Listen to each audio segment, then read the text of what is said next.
Visit FedEx.com/e-commerce to learn how FedEx can help your business thrive online. The first hour of Sports 56 Middays is also brought to you by Action247.com. Now, here are your hosts, Greg Gaston and Eli Savoy. I got a piece of land out in the countryside. Lay back and smell the sun. Warm up the Georgia pie. Feels so good to be taking it easy. Why would I ever leave? 'Cause I know I got some good friends. Good morning, everyone, and happy hump day to you and yours. Welcome into Sports 56 Middays. This week is flying by. It's the Wednesday, October 7th, 2020 edition of Sports 56 Middays. Greg Gaston, Eli Savoy, Gabe Kuhn. We are in the Family Leisure Studios where family and fun come together.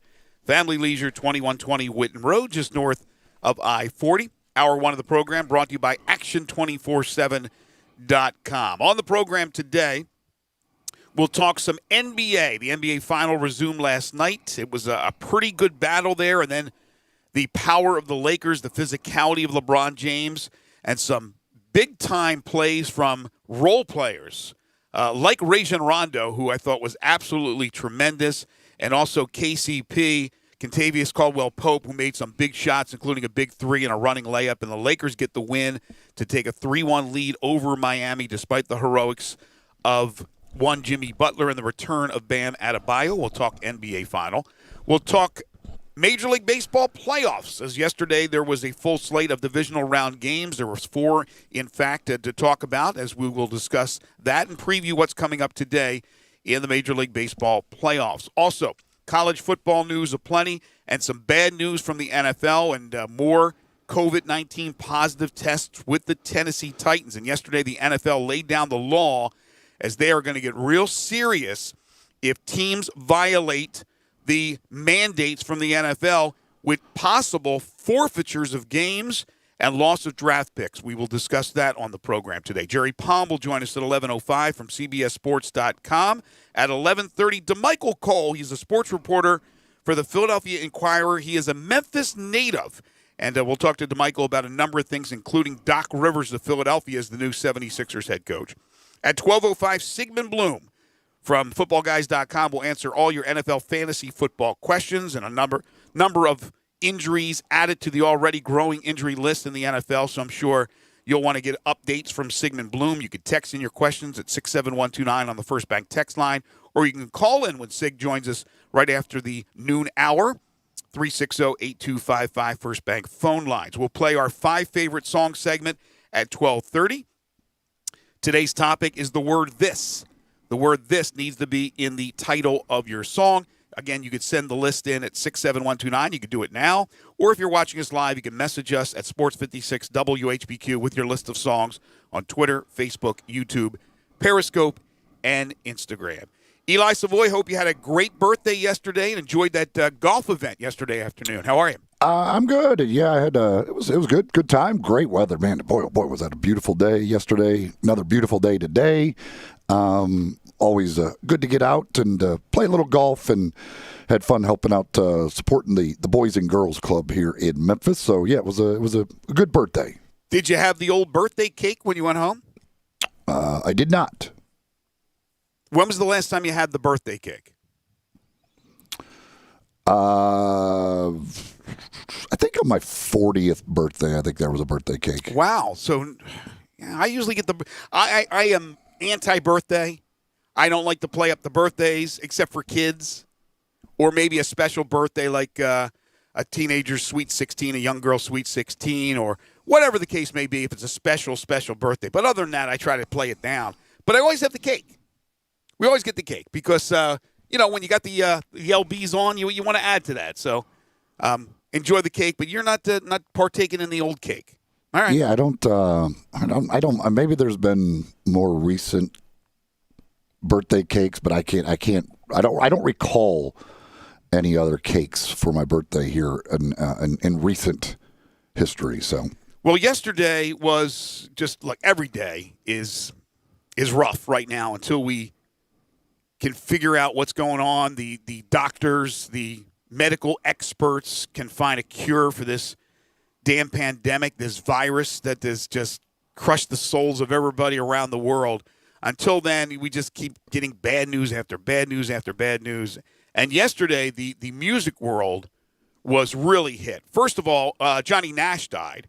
And Johnny Nash is not an incredibly well-known singer and artist, but he had the great song I Can See Clearly Now, which was a hit and continues to be a song that you always hear. Johnny Nash died at the age of 80. But earlier in the day, one of the legends of rock and roll, Eddie Van Halen, passed away at the age of 65. He was the founder and the leader, not the lead singer, but the leader of Van Halen, named after him and his brother. But he was a legendary guitarist. And Gabe, when we have a chance here, let's have a sample of Van Halen. The great Eddie Van Halen passing away yesterday at the age of 65. Died of cancer, by the way. Got anything? There we go.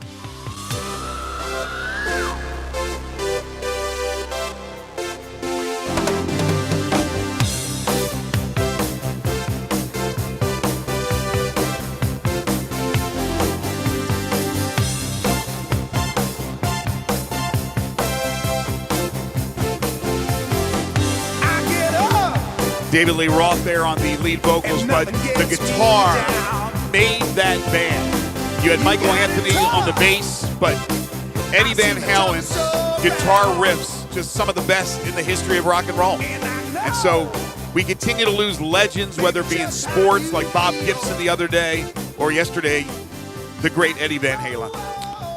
That song used to be the I don't remember how many. It's been probably, I don't know if it was the 80s, probably 90s. Was the Cubs broadcast of WGN used that song, used the music part of that song for their intros. That's why I always think of, when I hear that song, I always think of that it was always the Cubs intro. Coming out of leadoff man into the Cubs baseball, they always played that song. Yeah, he was so good. That band was so good. So obviously that's news that has rocked the music world. All right, the NFL is being rocked right now, and I think they're on the precipice of possibly turning into what could be a disaster. Right now, we've gone a quarter of the way through the season, and there have been positive tests. Yes, there have been games that have had to be canceled, like the Tennessee Titans game against the Steelers, actually postponed, but rescheduled. They figured out a way. They were able to survive that Patriots-Chiefs game, although they moved it a day. So even though they knew, they anticipated these things to happen, they were walking the tightrope. And now you get the word that Stephon Gilmore from the Patriots has tested positive, and they have canceled practice for the Patriots. But even worse, the Tennessee Titans, 2 more players have tested positive for the virus. They had the one game already moved, as I mentioned, against the Steelers. They are scheduled to play the Bills on Sunday. I don't believe that's going to happen. And yesterday, coincidentally, the NFL comes down with some threatening possibilities for NFL teams if they don't adhere to the protocol, the proper protocol that's been put in place by the NFL. Forfeitures of games, loss of draft picks, and they are serious about this. I think the Titans are close to possibly having a game forfeited this weekend. Yeah, they're looking into apparently a few things with the Titans. One of them being whether guys have been working out together while the facility's been closed. And there are also some mask things, and whether they were maybe violated protocols there. So it seems like they're looking into a lot of things with the Titans, and if they do find out that they have been breaking the rules here, it could very well be that they will be forfeiting the game. It's hard to believe that it would come to that, but these are unprecedented times, and the Titans sit here at 3-0. It's as bad if you have to do that to an 0-3 team, but a 3-0 team, if you have to give them a forfeit, I'm not saying that that's going to happen, but that's the threat, and it's a real threat. So we don't know about what's happening with the Titans. They were supposed to reopen the facilities today. They haven't been open for a while, and they're not going to do that. And now again with Gilmore adding to Cam Newton's previous positive test, we got the situation in New England brewing.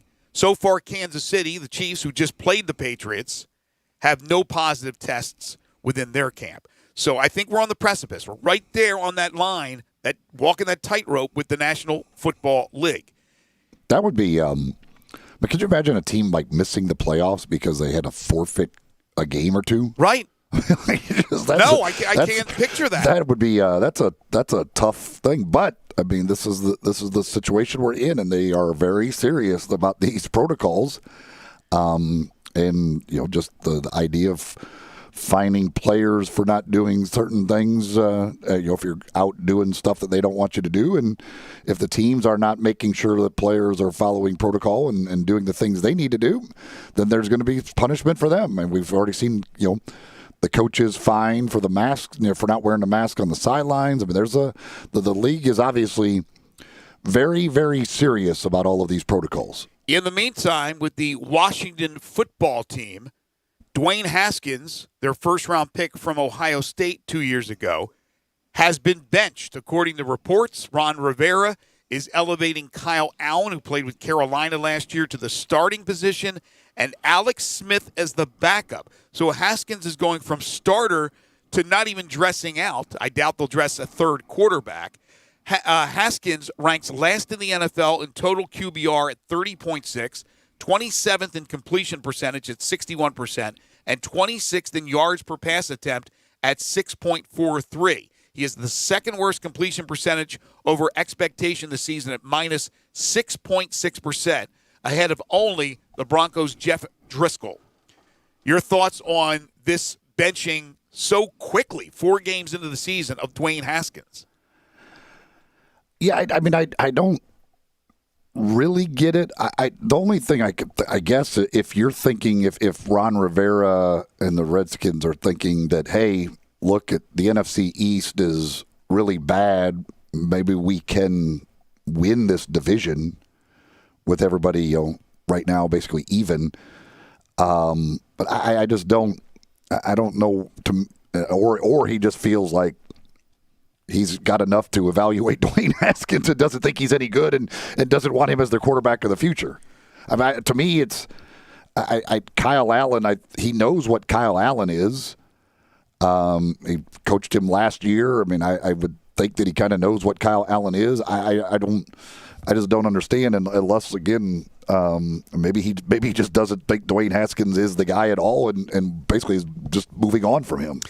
It does appear that Ron Rivera now has the green light and has been given the green light from the get-go by the owner, Daniel Snyder, because I think this is – if Snyder was pulling the strings, he probably would have kept Haskins in there.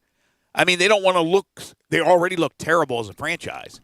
But as a evaluator, as a team evaluator of talent, you thought you got your guy in Haskins. You don't want to give up on him this early. So I think this is a Rivera move. Remember, Kyle Allen played under Rivera last year until Rivera was let go at Carolina.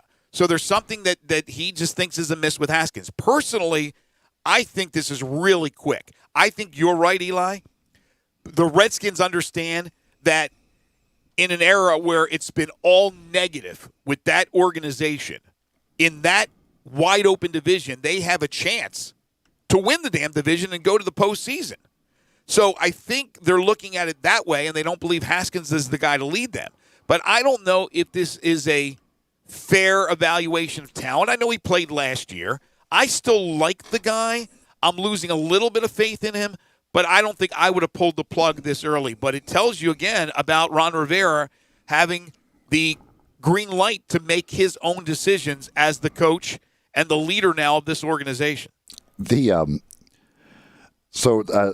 was somebody tweeted out when Kyle Allen starts, he becomes the 30th quarterback to start for Washington since the 1993 season.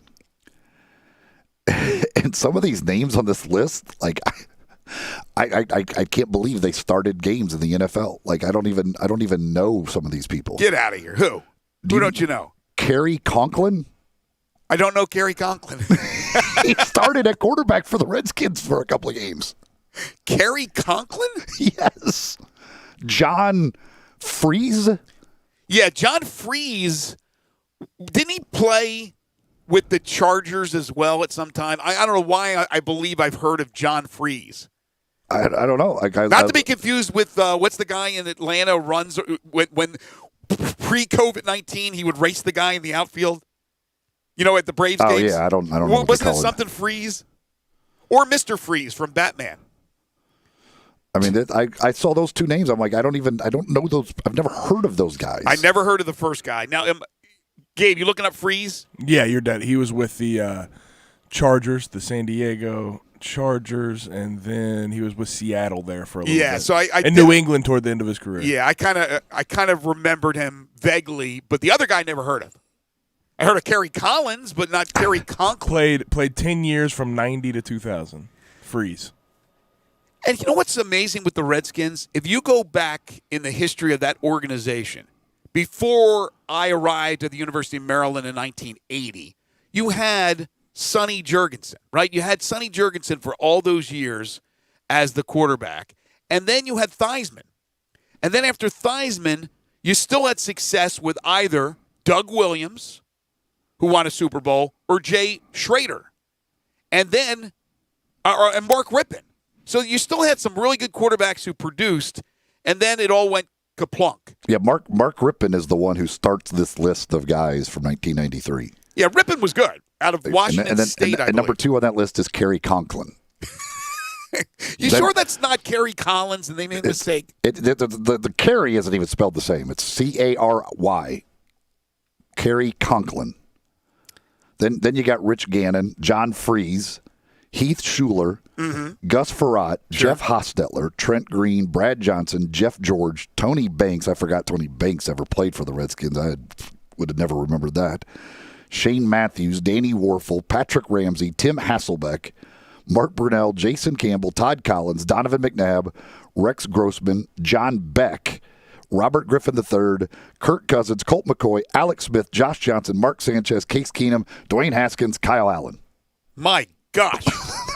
That's a lot of quarterbacks. That's the last 27 years of quarterbacks for the Washington football team. That's quite a star-studded list. In that same time period, just about the same time period, I don't know when Drew Bledsoe started with the Patriots, but it was somewhere in the 90s. Bledsoe, Brady. Then you had a couple of guys who, when Brady was hurt, you had the USC guy. What's his name? Castle, right? Mm-hmm. You had the Colts quarterback now, the backup. Backup the Rivers. He was with the Patriots. Yeah. What's his name? Jacoby Brissett. Jacoby Brissett. And yet Jimmy G. Did Jimmy G ever play with the Patriots? And Hoyer was there as basically a backup. I don't think Hoyer. I don't know Hoyer if Garoppolo ever started a game for the Patriots. Yeah, I can't. But point being, there's been 2 quarterbacks in about that same time period until now with Cam Newton. But the 1 year when he was hurt, when Brady was hurt, you had Castle. Jimmy G started, I think, 2 games. Okay. But I couldn't remember if he actually started a game for them or not. But they were basically just a couple of guys that were backing up either Tom Brady. And, of course, Tom Brady was the heir apparent to Bledsoe. When he got his opportunity, when Bledsoe got hurt, he took over. And it was a Wally Pipp situation. But, my gosh, compared to what the Redskins have been through, you sure Gabe Kuhn wasn't on that list? Did he start a game for the Redskins at quarterback? My gosh.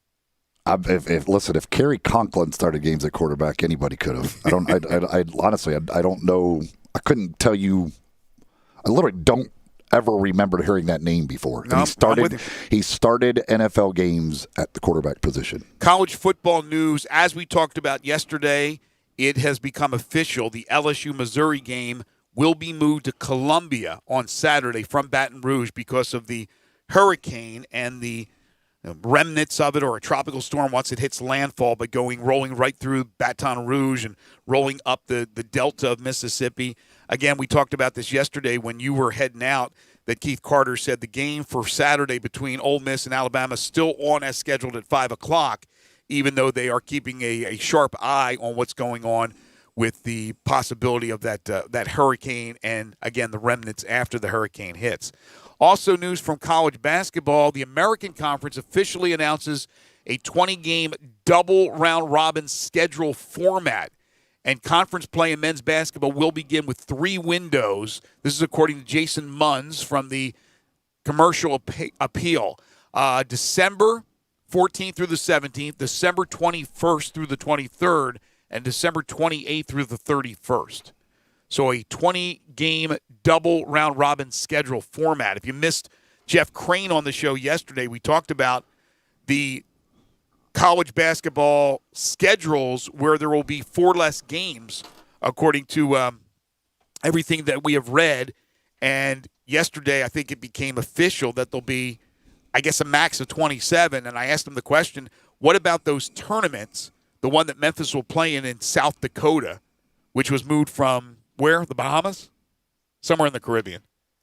Yeah, they were the Bahamas. They were in the Bahamas. But these games, these little tournaments always counted as 1 game, but you played 3, or like a max 3. Will this count now as 3 games? So you're talking about only 7. If that's the case, you're talking about only 7 games non-conference. And if that counted as 3, and I believe it's 3 games that you would play in that tournament, then you'd only have 4 more non-conference opponents. And you have the Tennessee game that you were hoping to play at the neutral site in Nashville. You got that Auburn game. I think you have Georgia on the road. Is that right? Is that the return game from last year? So I don't know how they're doing that. But anyway, that's something that Jeff says they're trying to iron out, and within the next couple of weeks he expects that schedule to be released. Before too long, we're going to be in November and right at the cusp of the start of the college basketball season. So it'll be interesting what they do there. But I believe, they say, is it 7? I think 7 weeks from today. Yeah, so it's November 25th. Which is the start date. It is right around the corner. So yes, it would be 7 weeks out. It'd be nice to probably got to get that schedule ironed out. You probably want to know your schedule fairly soon when you're 7 weeks away from the start of the season. And then yesterday we got the news about the Shelby County Health Department allowing the University of Memphis to have more fans at Liberty Bowl Stadium because they have shortened the distance between fans from 12 feet to 6 feet. So Memphis will up their possible attendance, and I say possible because you don't know if all the seats will be filled that are available, but they're going to go from 4,500 to 12,000, starting with the UCF game a week from Saturday. Now, there's no word yet on indoor venues opening up for sporting events like basketball, whether it be the Tigers or the Grizzlies, or concerts or things of that matter. So we still don't even know what that possibility would be as far as fans and how many, if so, with the Tigers games at FedEx Forum. So that's something that still has to be figured out. But at least this is good news, and we're trending in the right direction here in Shelby County. I believe FedEx Forum at the 6-foot thing is around, I think it's 3,000, 3,500, something like that. I think it's 3,000. I can't imagine more than that.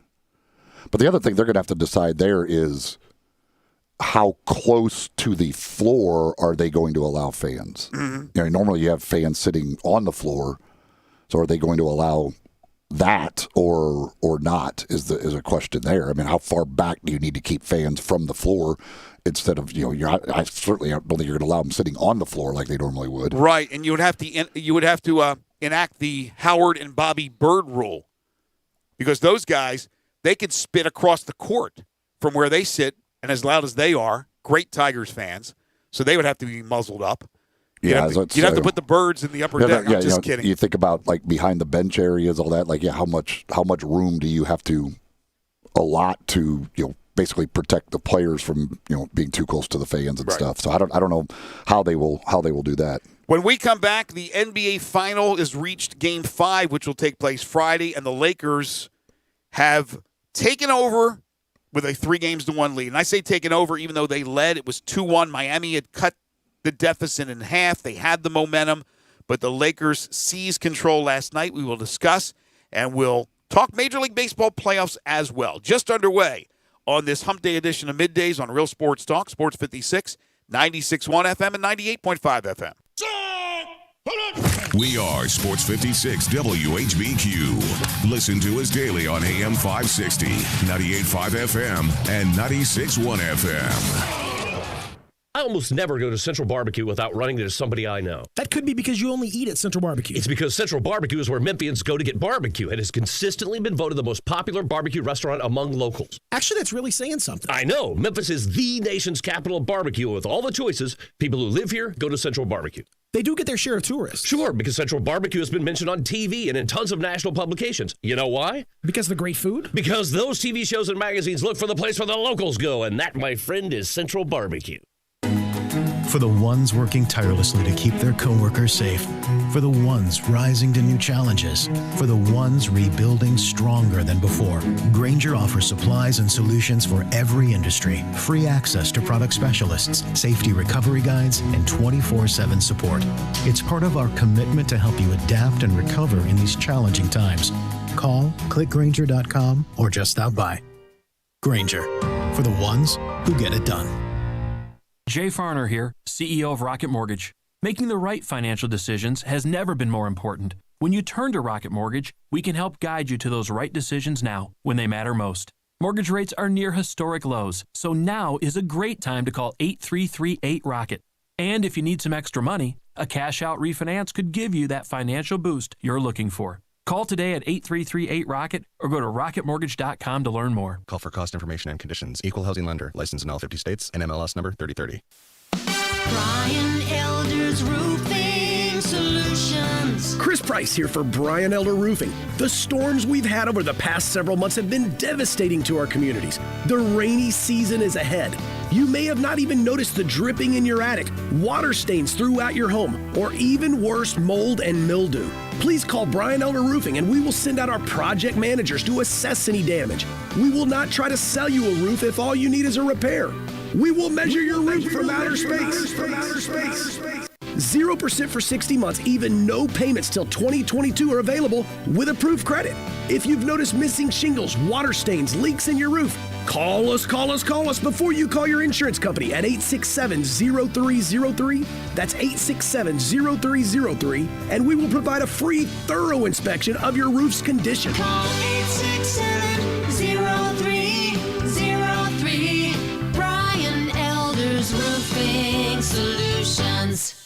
Case IH is a proud supporter of the Mississippi Farm Bureau, and thanks to a membership benefits partnership, Mississippi Farm Bureau members receive a discount of up to $500 on every qualifying Case IH tractor and piece of equipment you purchase. This discount may be used with other promotions, rebates, or offers. So join Mid-South Ag Equipment and the Mississippi Farm Bureau and pocket up to $500 in savings. Call Mid-South Ag at 662-890-3141 to get your discount today. Listen Sundays at 11 a.m. to join Idlewild Presbyterian Church for worship. Idlewild is a PCUSA church located in Midtown Memphis. Now, back to Sports 56 Middays delivered by FedEx. Visit FedEx.com/e-commerce to learn how FedEx helps small businesses grow every day. This hour is also brought to you by Action247.com. Here once again are Greg Gaston and Eli Savoy.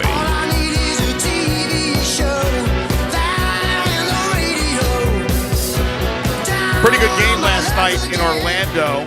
Game 4 of the NBA Final. Lakers knocked off Miami 102-96. Bam Adebayo returned for the Heat.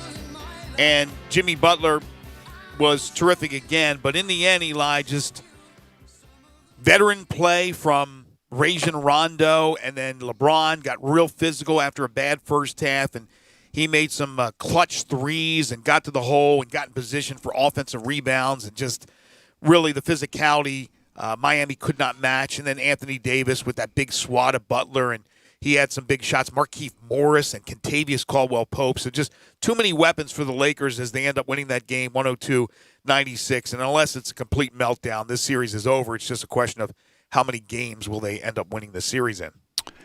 Yeah, I would say it'd be tough for the Heat to win 3 straight at this point. And, I mean, if they can get that type of production out of Kentavious Caldwell-Pope and some of those other role players, when you've got LeBron James and Anthony Davis, that's enough to worry about. If those role players play well, they're really hard to beat. I think Rondo's been unbelievably good. And I don't know what people expected from Rondo. He's a leader. He's a veteran. He's been there before. But the thing is, he sticks his nose in. He's physical. He tapped out 2 or 3 balls that they ended up getting offensive rebounds. And I think down the stretch, the physicality, but also they won the 50-50 balls. I don't know if it's out hustling Miami. They were just – you saw the play where LeBron James going for the offensive rebound got inside at Jay Crowder. He just out-physicaled him. Then Crowder fouled him, and he fouled him hard, and LeBron gave him the look. I don't know if LeBron's I think he's more a lover than a fighter, but he's an imposing physical guy. And Crowder just let him get inside. And that happened a lot, like I said, with Rondo. Not a big guy at all, tipping balls back, and they were getting second opportunities. Second chance points was a big difference maker for the Lakers in that game. Rondo is a just terrific distributor. I mean, he's not, he only went 1 of 7 last night for the field. He's not going to, he has actually shot the ball pretty well for the most part, but that's not his forte. He just gets guys great looks. He's a fantastic passer. And on this team, that's to have another one to go along with LeBron James and kind of be able to take the ball out of LeBron's hands at times. That certainly works well on that team. Yeah, he's also a calming influence. Again, a veteran leader. But Kentavious Caldwell-Pope was huge, 6 of 12 from the field. He goes for 15 points. He was a +8 out on the court. We know what Danny Green can do helping out. He was 4 of 8 from the field for 10 points. And Markieff Morris, I think, has really chipped in off the bench. He was just 2 of 8 from the field in this particular game, but scored 9 points. He gives you that 3-point threat.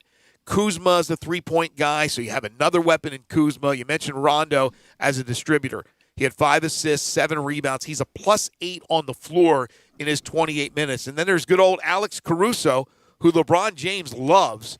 3 for 5 from the field. He's always hustling. He's one of those guys I guess you would label a pest. And he does his job, and he plays his role well. And then you got the 2 superstars. So the Heat were in that game because they played pretty well, and LeBron and Davis didn't have big first halves. And that's why you go into the second half, and Miami has an opportunity. But in the end, down the stretch again, L.A. made winning plays. Bam Adebayo comes back, 15 points, 7 rebounds, 33 minutes. Butler almost a triple-double, 22 points, 10 rebounds, and 9 assists. They really missed, though, Goran Dragic. Yeah, no doubt. I mean, he was playing so well, and Butler can only do so much, and he needs Tyler Hero and these guys to all be fantastic to try and help him out because there's no doubt they are undermanned in this matchup. Hero was a -13, but he did have 21 points and 7 rebounds to go along with 3 assists. He and Duncan Robinson combined for 6 of 13 threes. So you like that percentage a lot. You just hope to get more threes off, and they really had to fight to get a three-pointer off. You talk about a quick release. Duncan Robinson's release is lightning quick, and they got to lay down a hard screen just to get a foot or two of space to be able to get those shots off. So I give the Lakers a lot of credit for defense last night, especially in the fourth quarter, their physicality. They have more superstars, 2-1 if you want to consider Butler a superstar, and many people would. And arguably the greatest player that has ever played. I think he's not, but there's some that will say so. And he is one win away from winning his 4th ring. 4th ring, 3 different teams. That's pretty impressive. I think it's very impressive. So we got a couple of days to wait for the 5th game. They have an extra day off, so no game today or tomorrow, then Game 5 on Friday. I had predicted the Heat in 6, so we'll see if they push it to Sunday and a Game 6. But this series is all but over. In the meantime, the Major League Baseball playoffs roll along. The divisional series, the National League got underway yesterday. Miami took an early lead, and then the Braves ended up tattooing the Marlins 9-5 to grab a 1-0 lead in their best 3 of 5 series. A 6-run 7th did in the Marlins. Ronald Acuna Jr. hit a leadoff home run, youngest player ever in postseason at 22 and change to do that. And then he had the old bat flip, and it got a little interesting between the Heat, but the Marlins and the Braves. Yeah, it took the Braves one hitter to match the Cubs' output of 2 games versus the Marlins. Wow. One solo home run. Took them all of what? Let it go, Eli. 3 pitches. Let it go. Breathe. It's weird. It's actually weird watching these games with offenses that actually get hits and score runs. It's a crazy concept in the game of baseball. But yeah, Travis d'Arnaud hits the big home run. They're hitting balls out of the park like it's going out of style. And that's one thing in Houston. Obviously, the ball does get out of that park pretty easily as well. The anger over guys being happy when they do something good just will never. I don't understand why a bat flip is such a just big time embarrassment to pitchers. Did you see the reaction from Trevor Bauer on Twitter? I did not. Yeah, I mean, basically saying, look, give the guy credit. Tip your cap. Who cares if he throws the bat up in the air? He just dinged one, whatever it was, off you. Now, go get him out. Go get him out. Stop crying about it. And that's a pitcher. It is for some reason, the bat flip is the ultimate insult to a pitcher. A lot of these guys just cannot handle a guy flipping a bat after he hits a home run against them. And I just don't get it. I can understand. Baseball players as a whole are just, I don't know. They're just a weird bunch. Pablo Lopez today versus Ian Anderson, as the Marlins will try to get the equalizer. Today's first pitch scheduled for 1:08 Central Time in Atlanta. Not in Atlanta, in where they're in Houston. Yeah. Yeah, the old Pablo Lopez Ian Anderson pitching matchup. That's just what you thought for a game 2 of the division series. Meanwhile, in Arlington, Texas, is the other National League divisional series, which got underway yesterday. And the Dodgers, in a hard-fought game, good pitchers duel, but the Dodgers eventually started to string some hits together, and they win 5-1 over the Padres. What's interesting in this game is Mike Clevenger was taken off the injured list for this series. He starts the game, and he throws the first inning, gets out of a jam, and then throws, 2 or 3 pitches in the second inning, and is pulled. Yep. Re-injured himself. Same injury popped up again, so that's certainly bad news for the Padres. And also bad news that you give up 4 hits only, but give up 5 runs because you walked 10 guys. And so today in Game 2, which is the late game tonight at 8:08 Central, now they have to face Clayton Kershaw, who was terrific in the wild card series in his start. And remember, the history has not been kind to Clayton as a postseason pitcher, but he doesn't have the innings on his arm because of an abbreviated season. With only 60 games and only so many starts, Clayton Kershaw's fresh, and that's bad news for the Padres. The Padres will counter with some guy named Undecided. Don't know much about him. He also started games at quarterback for the Redskins back in the day. Don't know if you know that or not, but he gave up football, got into baseball, and now going to pitch for the Padres. So it's Kerry Conklin tonight on the mound? For the Friars? Yes, I think Kerry Conklin. You could have told me Kerry Conklin was the starting pitcher tonight, and I would have believed that as much as I believed he started NFL games at quarterback. In the American League Divisional Series, you have Games 3 in both the series today, and the Astros can wrap it up. The Astros beat the A's yesterday 5-2. They lead 2-0. They had the 2-home-run game from Carlos Correa in the first game, and yesterday it was George Springer hitting 2 home runs. So what's going on here? The Astros were not that good. They snuck into the playoffs during the regular season. We all thought, oh, look, they're not getting the signs, right?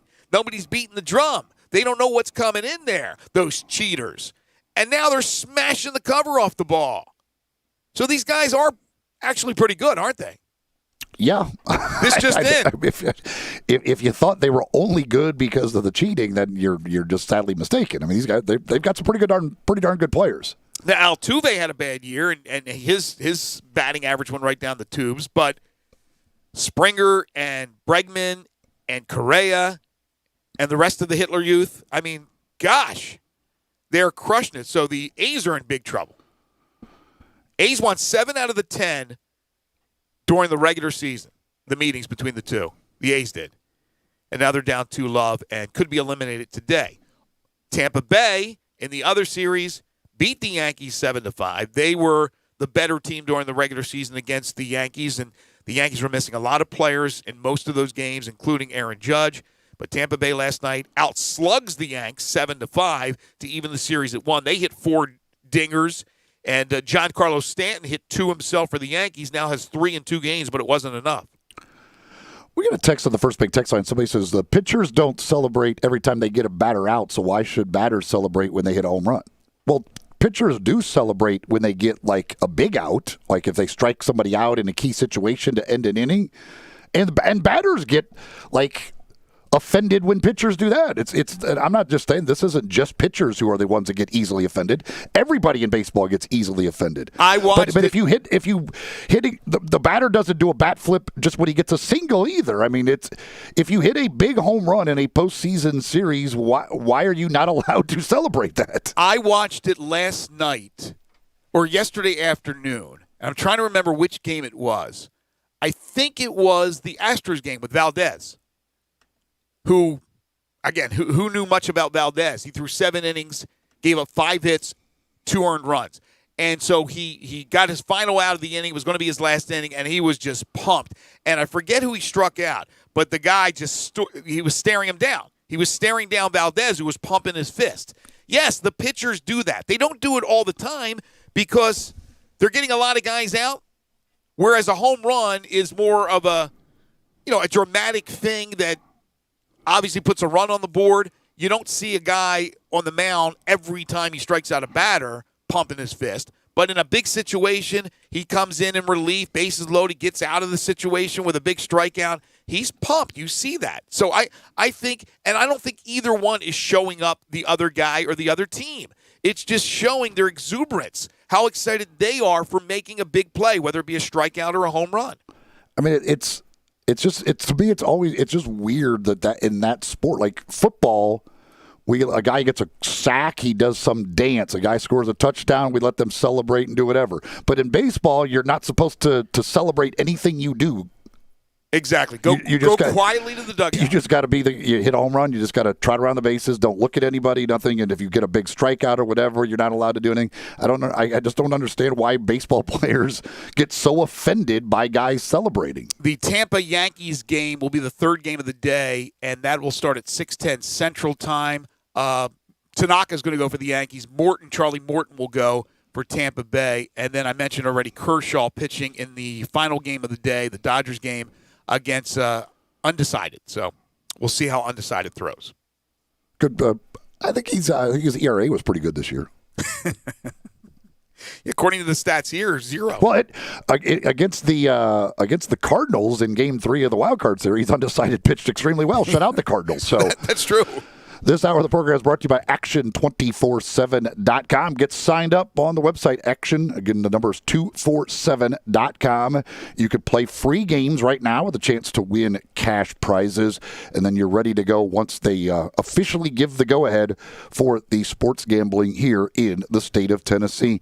All you got to do is go to Action247.com, get signed up. It's very easy to do, and you can start playing those free games now immediately. They do all kinds of different games for all the different sports on a daily and weekly basis, and you got prizes up to $1,000 cash. So check them out, Action247.com. Could the Memphis Tigers land yet another basketball recruit? And more news from the NFL. We'll talk about that when we return. Jerry Palm will join us at 11:05.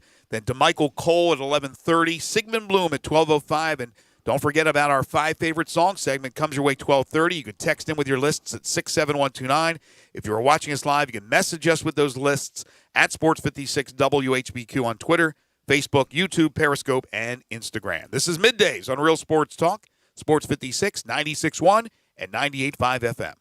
Listen online anywhere, anytime at sports56whbq.com. Election Day is November 3rd.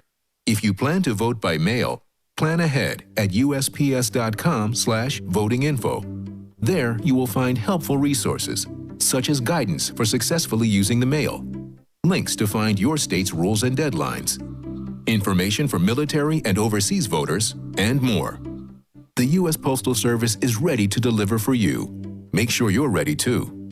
Start today at USPS.com/votinginfo. Hi, folks. Good news for bargain hunters and bandits from the Chevy Sheriff in Collierville. It's Western Trading Days at Sunrise Chevy. Over 500 Chevys and used cars in stock just in time for the Sunrise Low Price Rodeo. Factory rebates up to $7,500. Sunrise discounts high as $8,000. And don't forget, Sunrise specializes in secondary financing. Need a good body shop? Bring it to Sunrise. We work on all makes and models. Remember, you can bring your Chevy to Sunrise for service no matter where you bought it. Buy American and buy from Sunrise. Find new roads to the Sunrise Chevy Ranch. 385 in Houston Levy and Collierville. Chevy's cost less at Sunrise, partner. A good friend of mine told me about this awesome place for lunch. Oh, yeah? What's the name? Neil's Grill and Bar, where the fat man rocks. Everybody knows Neil. Where's it located? It's located in Yorkshire Square off of Quince. And what's it like? The best lunch place in Memphis. You know, like real mashed potatoes and gravy. Everything is made from scratch. Monday through Friday, daily lunch specials like Monday baked chicken, Tuesday chicken fried steak, yum, fried chicken livers every Wednesday, Friday Salisbury steak, barbecue chicken, or if you just want a vegetable plate, the best veggies in town. What about the lunch price? Meat and 2 veggies, $7.95. Meat and 3 veggies, $9.99. And veggie plate, $8.95. Big fat boy portions, man. Man, you're making me hungry. Come hear the best live local music at Neil's. Mondays karaoke, Tuesdays Debbie Jameson, Wednesdays Elmo and the Shades, Thursdays Eddie Smith, and the best Memphis music all weekend at Neil's Bar and Grill, where the fat man rocks. Try Vicks VapoCool Drops in Honey Lemon Chill for a fast-acting relief of honey lemon. Not to mention a soothing chill. So remember, Vicks VapoCool Drops are honey lemon and honey lemon. Honey lemon. Yeah, Honey Lemon Chill. Get fast-acting relief with Vicks VapoCool Drops in Honey Lemon Chill.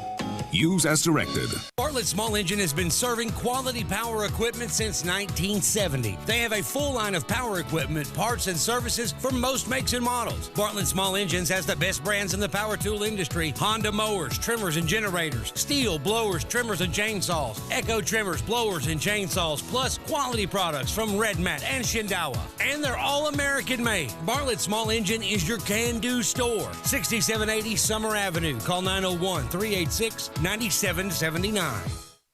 If you feel that it's real, I'm on trial, and I'm here again, your prison. Now, back to Sports 56 Middays delivered by FedEx. Visit FedEx.com/e-commerce to learn how FedEx helps small businesses grow every day. This hour is also brought to you by Action247.com. Here once again are Greg Gaston and Eli Savoy. Take me to the pilot for control. Take me to the pilot. So, we were talking about the Redskins, or the Washington football team. Watch your mouth. We got a couple of texts. Raider Corey said, so they're giving up on a first-round quarterback drafted just a year ago. I know he wasn't a first-round talent, but apparently the organization did. But come on, 1 year is comical, and to be demoted to third string is wrong. Development and patience aren't practiced when it comes to some quarterbacks. Some of these guys must be elite, not average, to survive. Can I say that I agree wholeheartedly? I don't think all quarterbacks, like every situation is the same, but I agree. I said that earlier with Corey on this one with Haskins and the Redskins. Yeah, it's what'd you call him? Oh, man, that's $5 into the swear jar. Redskins is I said it again. That's a bad name. Washington football team. Is that what we're calling them today? It's the Washington football team. It just flows. It is actually. It's harder for me to try and say that than it is for me to say L.A. Chargers, which is really hard. I cannot get them to be the L.A. Chargers at all. But Washington football team is the funny thing. On Corey's text, he abbreviated it with WFT, and I was at first I thought it was WTF, which actually applies very well. Yes, when it comes to the Washington football team. Should you expect anything different from the Washington football team? No. I mean, they're one of my least favorite organizations in sports. I know it's a personal grudge you have. But I don't understand why your bench. Certainly why he would become your third string quarterback. I just don't get that at all. Well, here's the thing, too. And again, they could make the playoffs in that lousy NFC East. You know that. But that still doesn't answer the question about their future. I mean, is Kyle Allen their future? Certainly not Alex Smith, although a miraculous return. It's Haskins, you would think.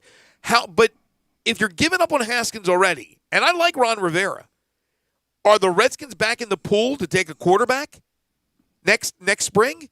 How about these other teams that have drafted quarterbacks high in the first round in the last few years? Are they giving up on these quarterbacks already? Will the Jets give up on Darnold? Who else? I mean, who else is at a quarterback that hasn't really lived up to expectations? Will they take a quarterback again, because you're going to have a few that are going to be available in this next draft that I think could be starters in the NFL? Let's just put it that way. Nico texts, he says, the Redskins and Jets shouldn't be allowed to draft quarterbacks in the first round until they draft offensive line. They ruin too many kids out of college. Yes. Well, the Redskins had a great offensive lineman that they didn't want to pay, and so they got rid of him. Trent Williams. But it's... And they used to live off that offensive line back in the day with the Hogs. I mean, the whole thing was to have those offensive linemen protect the quarterback and to make sure they're opening up holes for John Riggins and other great running backs in the history of the Redskins. But, of course, I'm going back so many years. They've been a laughingstock for now the last how many years? How long has it been for the Redskins since they were viable?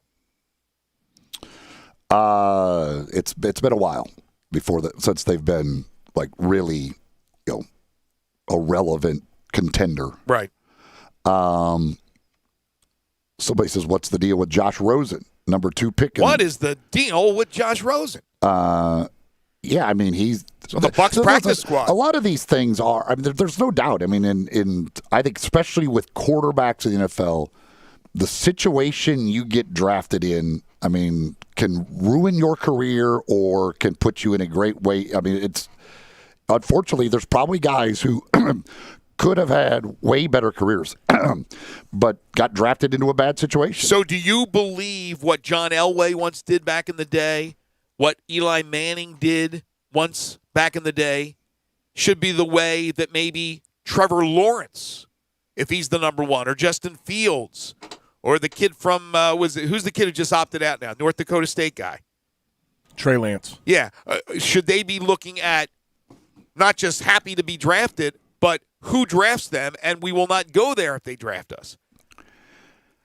I used to get mad at that stuff when I saw that I don't necessarily happen. think that, because I don't know that they always know exactly what the best situation is. But we know Washington isn't the best situation, not even close, if that's the way they want it to go. And that would be a joke, I think, if they turned around. Again, they may be a playoff team, so those guys wouldn't even be available for them. They ain't making the playoffs. I mean, it's such a laughing. They're not making the playoffs. The NFC East is such a laughing stock. But again, you just signed the guy. I mean, you just drafted him a couple years ago, and the same with the Jets with Darnold and some other teams as well. And Darnold, I mean, the problem with the Jets is the head coach. I firmly believe that. Well, they were bad before Gase got there. Well, no, they've been bad for a long time, but I think Adam Gase is not good for Sam Darnold at all.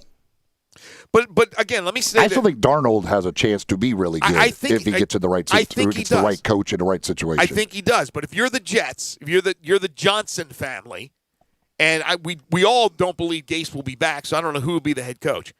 But would you turn around if you had the number 1 and take Trevor Lawrence? And if you're Lawrence, would you really be mad if Trevor Lawrence said, I'm not going to play for the Jets? So I don't know. We could have a showdown. He doesn't seem like, I don't know the guy personally. He doesn't seem like that kind of dude. Like he was the one gung-ho about playing this year. He wasn't even close to thinking about opting out. All right, let me mention this, that we talked about it earlier with the Stephon Gilmore news that he has tested positive for COVID-19. Dan Graziano reporting that the Patriots will not practice today. their game against the Broncos in jeopardy. And again, the Bills and the Titans. The Titans are a mess. 2 more positive tests. The Bills-Titans game is also in jeopardy. But the Titans, again, investigated by the NFL. With the NFL laying down the law yesterday, we could see the possibility of the Titans having to forfeit that game and actually get a loss for not playing the game against the Buffalo Bills. We all hope that doesn't happen, but we could be going down that road. And then I wanted to mention this before the timeout, the recruiting news. Memphis had a great week last week. They got the commitments of 2 players. And the possibility of landing the big man next week, and I don't know how to pronounce his name, Sam Ayomide, Ayomide, and I'm not sure if that's the kid that lives with the Camden family, who they just got the verbal commitment from, John Camden. But he has announced on social media that next Tuesday he will tell everybody what school he's going to pick. 6 o'clock next Tuesday, Memphis, one of the 6 finalists. Wake Forest, Providence, Seton Hall, Illinois, Kansas. Kansas is a scary one. But it's an eclectic list right there. It is. It's a weird list of finalists. It is. In fact, when he posted this, he put the logos of the teams, right? And I couldn't figure out who that one logo. Like it was it was all black. The guy was like in the. He looked like Jack the Ripper, like in the kind of the shade, and it was the Friar. But I was like, wow, that's their logo. It didn't even ring a bell. So I had to look it up. And go, oh, that's Providence. But yeah, it's kind of eclectic. Kansas, you would think, is a strong possibility, but Memphis is as well. So maybe the Tigers and Penny Hardaway will land another recruit very early in the game, and they're doing an amazing job in their recruitment. All right, when we come back, hour number 2 of the program, we'll kick things off with Jerry Palm from CBSSports.com, and then DeMichael Cole. He is a sports reporter for the Philadelphia Inquirer. He's a Memphis kid. I want to learn about DeMichael. We've been going back and forth, texting each other, and he's delightful. He's really, really knowledgeable. I want to talk to him about some things in Philly and around the NBA and the NFL. Sigmund Bloom at 12:05 to answer all your fantasy football questions, and then we'll have our 5 favorite songs deal at 12:30, so make sure to send in your lists. This is Middays, 1 hour in the books, right here on Real Sports Talk, Sports 56, 96.1, and 98.5.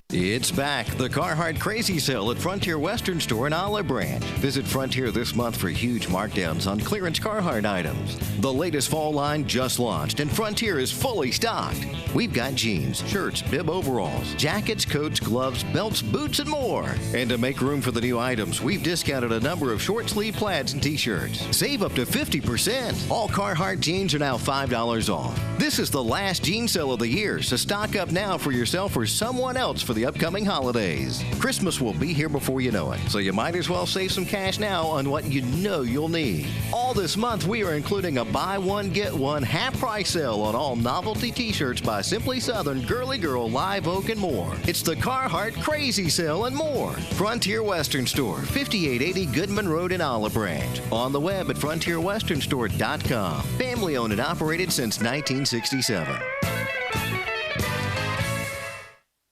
At Jason's Deli, you can stuff yourself full of great deli food that's healthy, fresh, and best of all, it's not expensive. Jason's Deli is all about choice. Whether you're looking for a gluten-free menu, vegetarian sandwiches, healthy kids' meals, or if you'd like to invent your sandwich via the build-your-own selections, Jason's Deli has you covered. And they only use fresh, wholesome ingredients. Choose from the club and specialty sandwiches, paninis, wraps, soups, salads, pastas, and much more.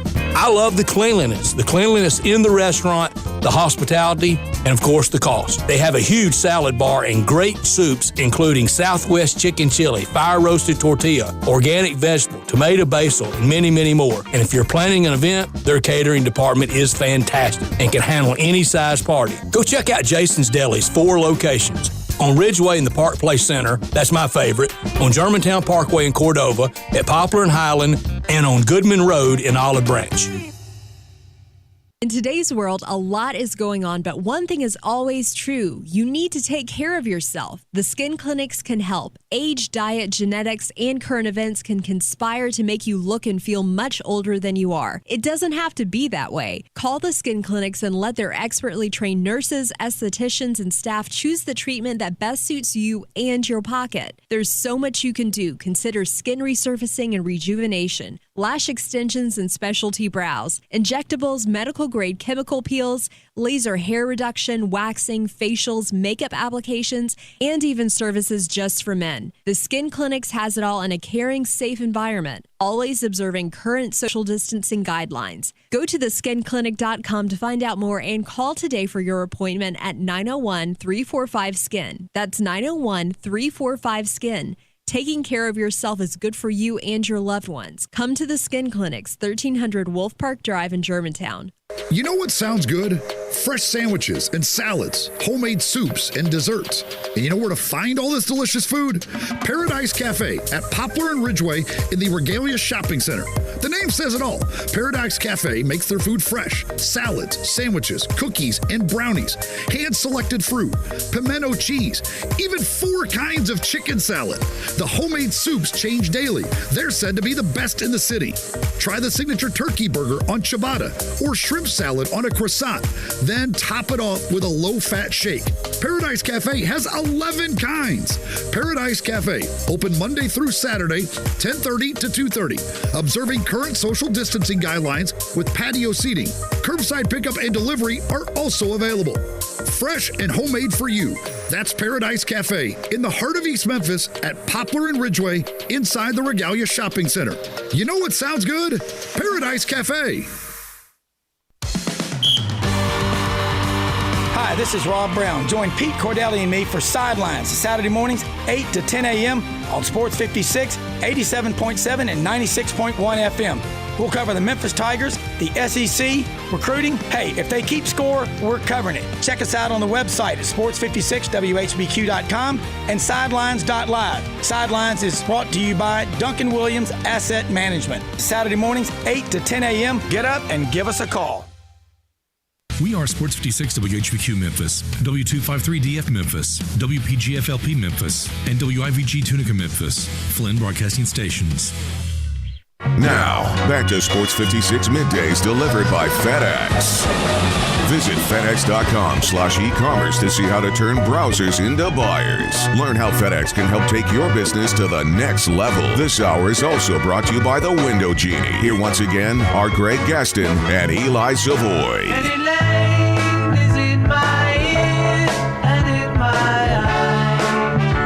Welcome back, everybody. Hour number 2 here on Sports 56 Middays. Jerry Palm joins us in just a moment. Greg Gaston, Eli Savoy, Gabe Kuhn. We're in the Family Leisure Studios where family and fun come together. Family Leisure, 2120 Whitten Road, just north of I-40. The world's biggest spa sale going on right now. Make sure when you stop by Family Leisure, you ask for a Sports 56 mask while supplies last. Pick up your mask and wear the darn thing, would you? Hour 2 of the program brought to you by the Window Genie. Window Genie is a trusted name in window cleaning, but they do so much more. Window Genie can take care of your home or business. They clean interior and exterior windows with their streak-free guarantee. They can clean your gutters. They do pressure washing, house washing. They can clean and seal concrete, brick, and natural stone. They can do it all. And right now they're offering early specials on your holiday lighting. Yes, when I say they can do it all, they do holiday lighting. Window Genie will customize your lighting, install it, maintain it, and store it away. And if you order by November 1st, you get 15% off. Call Kate Robertson for a free estimate. Window Genie, 901-424-4100. That's 901-424-4100. And ask for the Sports 56 special. Time now for Jerry Palm. It's time for Sports 56 Middays Weekly Chat with Jerry Palm, college football and basketball writer for CBSSports.com. Here are Greg, Eli, and Jerry. To avoid complications, she never kept the same address. In conversation, she spoke just like a baroness. He is Jerry Palm. CBSSports.com. You can follow him on Twitter at JPPalmCBS. He joins us every Wednesday during both the college football and college basketball season. You can follow him on Twitter, as I mentioned, at JPPalmCBS, and he joins us now. Hey, JP, how are you? I'm fine. How are you? Good. A little bummed, Eddie Van Halen. I know you're a big Queen guy. I'm not sure if you're a big Van Halen guy, but that was. I like Van Halen. Yeah. But I mean, he's he's in the top 3 maybe guitarists of all time. He's unbelievable. He's so talent. spectacular. And look, I knew that he had contracted cancer years ago, and he's been through that. So I guess it's not shocking, but he's only 65, and for a guy like myself who's pressing 60. Yeah, I know, but I'm pressing 60. So anybody who's been somebody I grew up with and watched, whether it be musician or entertainer or athlete or anybody, it hits home. So that's certainly sad news. But we got more college football this week. That's a good thing. We still haven't got the Big Ten and the other conferences who started late to crank up, but we're getting closer to that. So far, 2 weeks. Yeah, 2 weeks we'll get the Big Ten in action. So far of the games you've seen, and I'm not sure how many teams you've gotten a chance to take a look at. What one team has kind of jumped out at you? Well, I mean, Clemson and Alabama are the two that, to me, are what a surprise at the top of college football. And I think there's a gap between Clemson and Alabama and everybody else. Not a huge gap. But I think Georgia has been pretty impressive. I thought the win over Auburn, the ease with which they beat Auburn was pretty impressive. I have kind of glad to see Miami looks really good. And, this week has got a couple of, are these programs, on their way back kind of games. And one of them is Miami at Clemson. And the other one is Tennessee at Georgia. And both of Miami and Tennessee have been below what we, think of them in terms of their history of their program. And really for quite some time.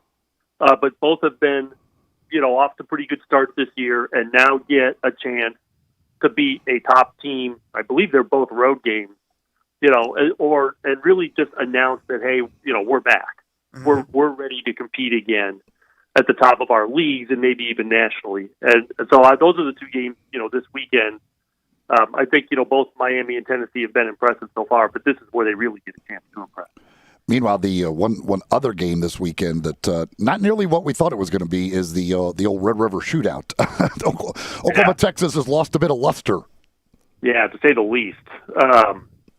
Oklahoma's just been bad. They beat Missouri State, and that's it. They haven't looked good really in either of their losses. And not that they got blown out, but they just don't really. They look out of sorts.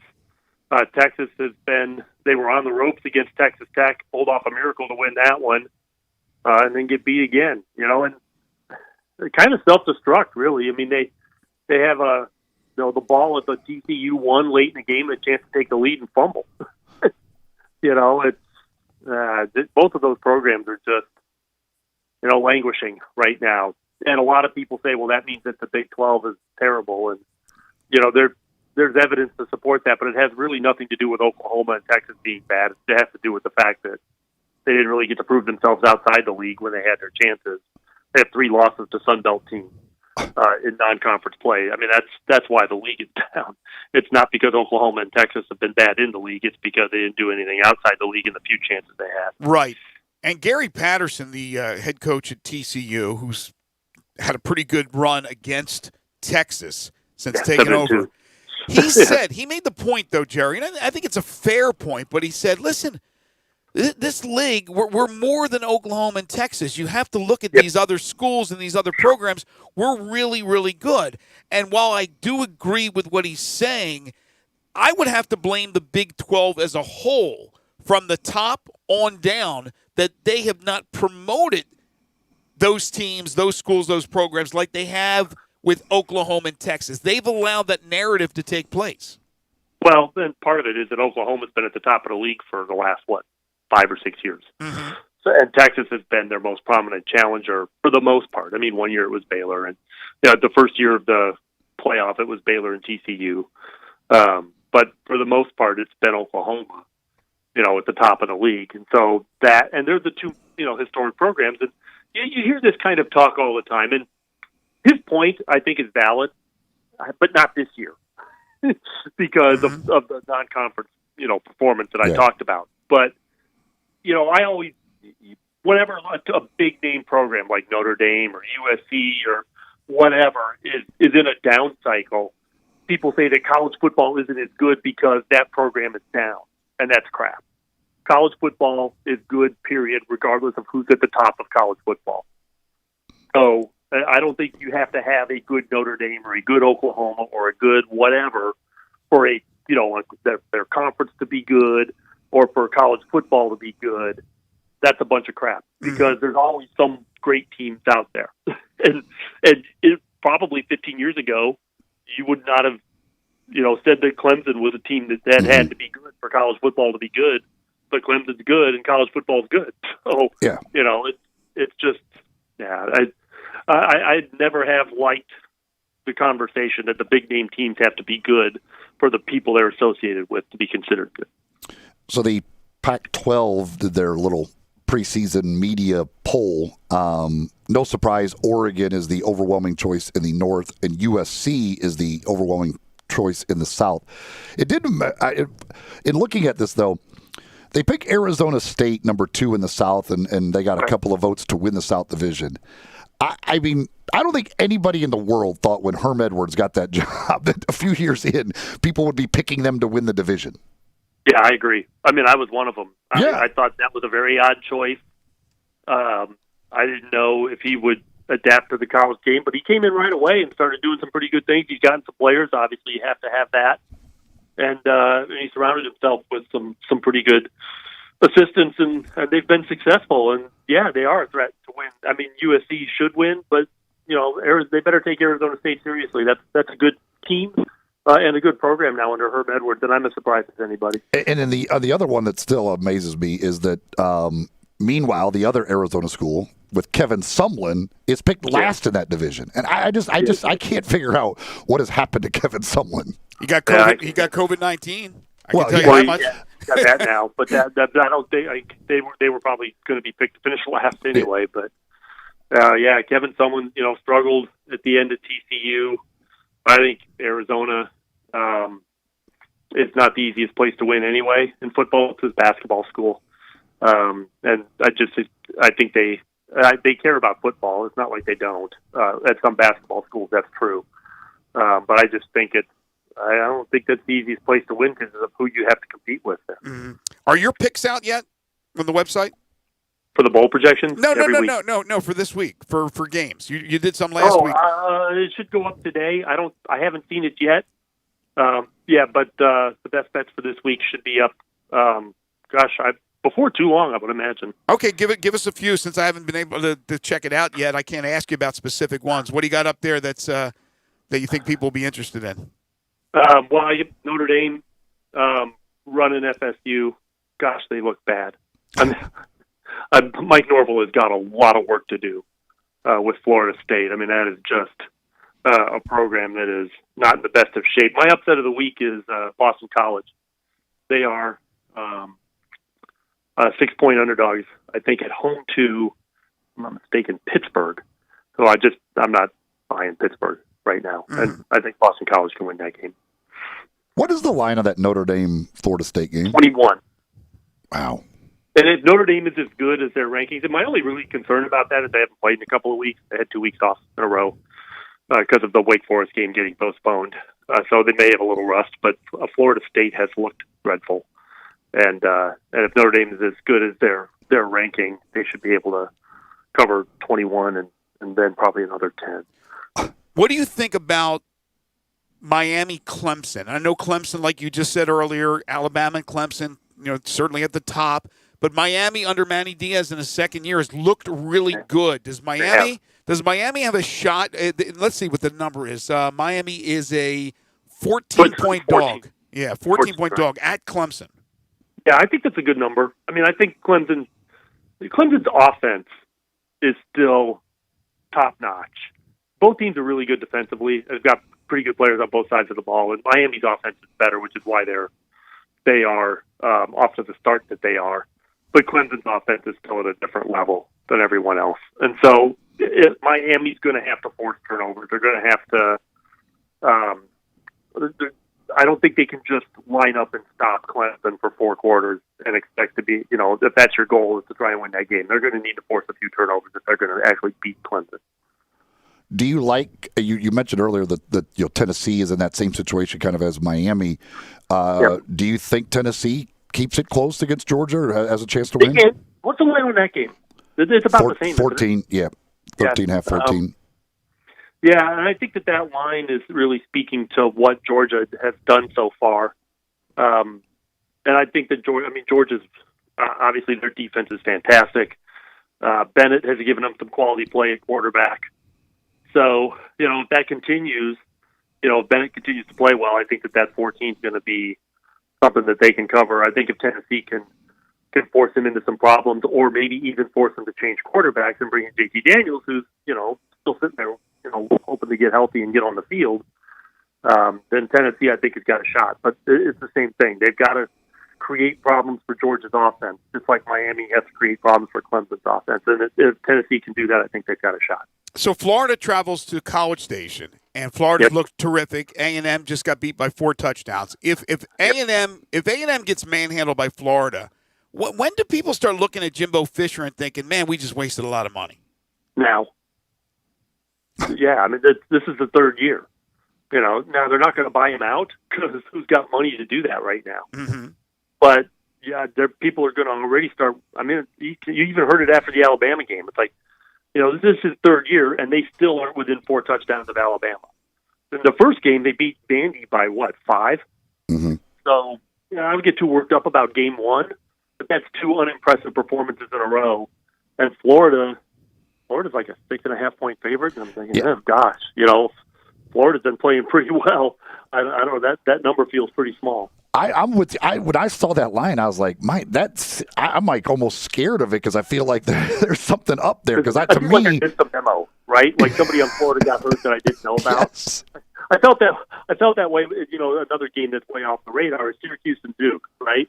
Duke hasn't beaten anybody and hasn't really looked good doing it, and they're 2.5-point favorites at Syracuse. And I'm like, Syracuse just beat Pittsburgh. I think it was Pittsburgh or. Actually, it was Georgia Tech, and looked pretty good doing it. They're the only team of the 2 to win a game yet. And right. Did Syracuse have somebody get hurt? Did I miss something? Yeah, and that's kind of how I felt about that Florida line, too. It felt like I missed a memo somewhere. I feel like it's one of those where you're like, Vegas is just begging you to take Florida for some reason, and you get a little suspicious of that. But, man, I don't see why. If that was the case, that the line would move a bunch, right? But it's not. It's been pretty steady, 6.5. Jerry, what do you think about the situation now in the American Conference? Memphis loses, UCF loses. I know Cincinnati's still undefeated, and they look good. SMU's good, too. Yeah, SMU's look good, and give credit to Tulsa. They got the win over UCF for a second straight year. Yep. But if it's a one-loss American Conference team for the New Year's Six, what are the possibilities? I know we're looking into a crystal ball way ahead of time. Boise State hasn't even stepped out on the field for the Mountain West. What's Correct. The possibility of the one-loss team from the American being that representative? They're not going to beat out an undefeated Boise State, or if another team emerges from the Mountain West undefeated.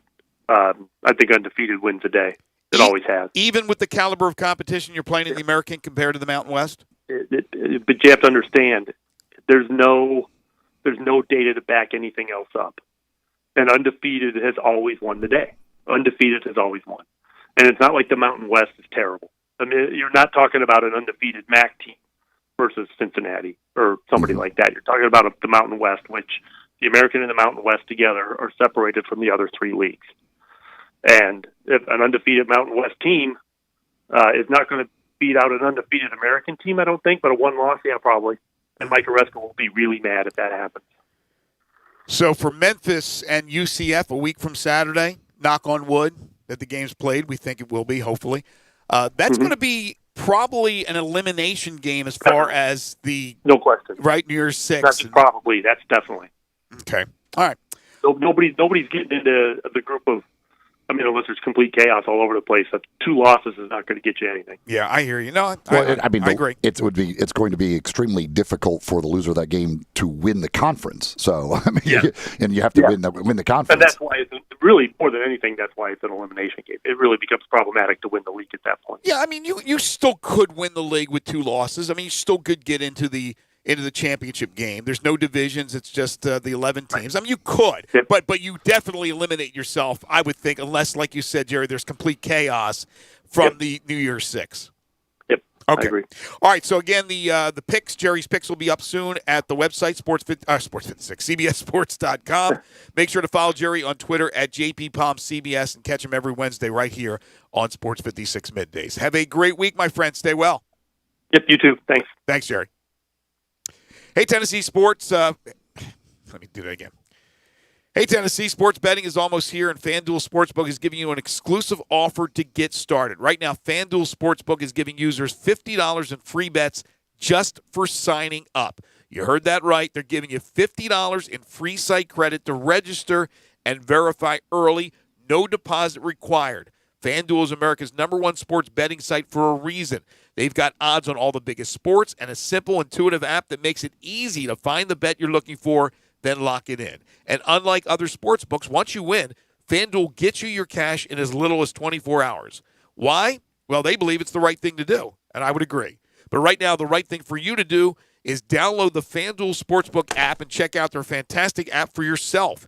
Just be sure to sign up and register using promo code GASMAN so they know we sent you. When you verify your account, you'll receive $50 in site credit when FanDuel Sportsbook is live. That's promo code GASMAN to get $50 in site credit when FanDuel Sportsbook is live. You must be 21 or older, present in Tennessee. Site credit is non-withdrawable and expires 7 days after receipt. Terms apply. See sportsbookfanduel.com for details.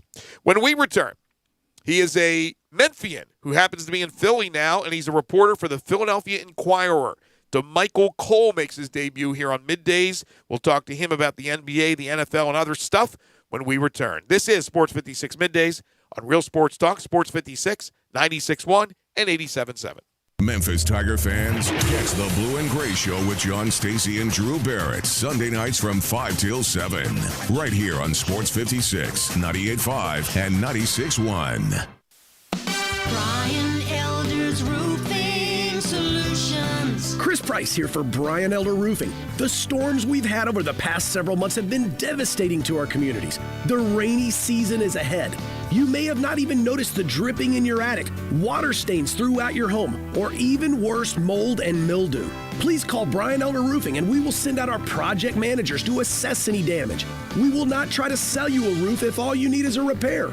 We will measure your roof from outer space. 0% for 60 months, even no payments till 2022 are available with approved credit. If you've noticed missing shingles, water stains, leaks in your roof, call us before you call your insurance company at 867-0303. That's 867-0303, and we will provide a free, thorough inspection of your roof's condition. Call 867-0303. Brian Elder's Roofing Solutions. First Bank is here to help you, whether you're a business looking for a loan to expand or refinance an existing one, a homeowner looking for a mortgage or home equity line, a consumer wanting to finance your dream car, or wanting a competitive rate on your CD deposits. Let First Bank try to handle your banking needs. Stop into one of First Bank's 3 local branches today. 6482 Poplar Avenue, just east of International Paper, 8398 Highway 64 across from Wolf Chase, and 6280 Highway 64 in Oakland. Or check them out online at firstbankonline.com. Member FDIC, Equal Housing Lender. I love the real estate business. This is Sheldon Rosengarten with Marks Bensdorf Realtors. I've been selling real estate a long time. What I love is having people ask me how some houses sell so quickly and others sit. That's an easy answer. Any agent can sit and tell you what you want to hear. I tell you what you need to know. I give you options and alternatives. I'm a firm believer in preparation, presentation, and proper pricing. We discuss that and my unique Shellbucks option, beating your competition competition down the street or around the corner is the name of the game. So if you or someone you know is thinking of selling, talk to 2 to 3 real estate agents and make sure that I am one of them. Find out why my strategic marketing program with the Shell Bucks option can mean the difference in whether you sit or sell. You'll find out why people often say when you want the job done, call Shell Done. You can reach me at 483-0546 or memphisrelocate.com. That's Shell Done, Rosengarten. 483-0546 or memphisrelocate.com. For over 8 decades, America's farmers have counted on the Little Red Tractor from Case IH, the Farmall, to help them make short work of their demanding chores. Well, Mid-South Ag can show you they aren't just for farms anymore. With horsepower ranging from 30 to 105, plus an army of attachments, they can tackle every chore on your to-do list, from hauling and mowing to loading and towing and then some. Stop by Mid-South Ag Equipment or call 662-890-3141 to find a Case IH Farmall that's right for you. Try Vicks VapoCool Drops in Honey Lemon Chill for a fast-acting relief of honey lemon. Not to mention a soothing chill. So remember, Vicks VapoCool Drops are honey lemon and honey lemon. Honey lemon. Yeah, honey lemon chill. Get fast-acting relief with Vicks VapoCool Drops in Honey Lemon Chill. Use as directed. Now, back to Sports 56 Middays delivered by FedEx. Visit FedEx.com/e-commerce to see how to turn browsers into buyers. Learn how FedEx can help take your business to the next level. This hour is also brought to you by the Window Genie. Here once again are Greg Gaston and Eli Savoy.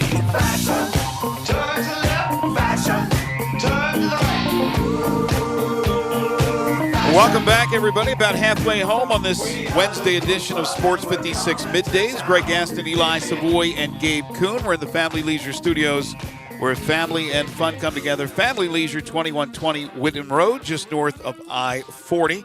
Coming up a little bit later on in the show, we'll talk with Sigmund Bloom. He'll answer all your fantasy football questions. That'll come your way at 12:05. And then we'll have our 5 favorite songs at 12:30.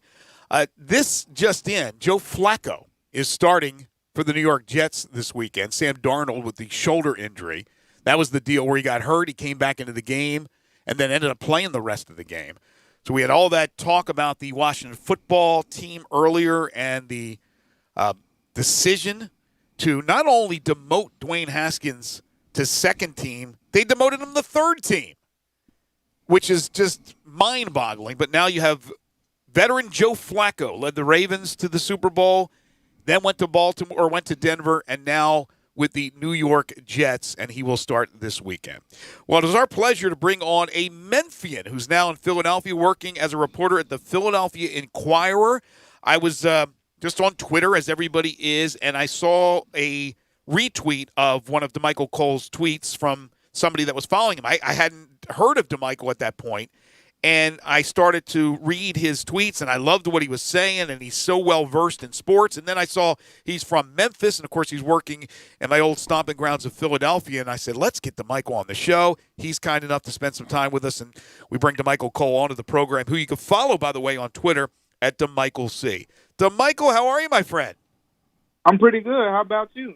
What's going on? We're doing fine. We're just living each day to the fullest as we try to survive this thing. But man, I thought this was a terrific story to get you on because you came from Memphis. You're in Philadelphia. You're obviously doing well in the sports field. Before we dive into some of the subjects and things of that nature, I got to get a little bit more about your background. I'm sure there's some people maybe listening right now who know you, grew up with you. Tell us about your upbringing in Memphis, where you went to school, and how you got to Philadelphia. Yeah, so I'm born and raised in Memphis my whole life. Memphis is me. I'm Memphis, and that I carry Memphis everywhere I go. But I grew up there. I grew up in sort of like the southeast Memphis area. I went to Getwell Elementary. I went to American Way Middle School, Overton High School, so performing arts school, and I went there all 4 years.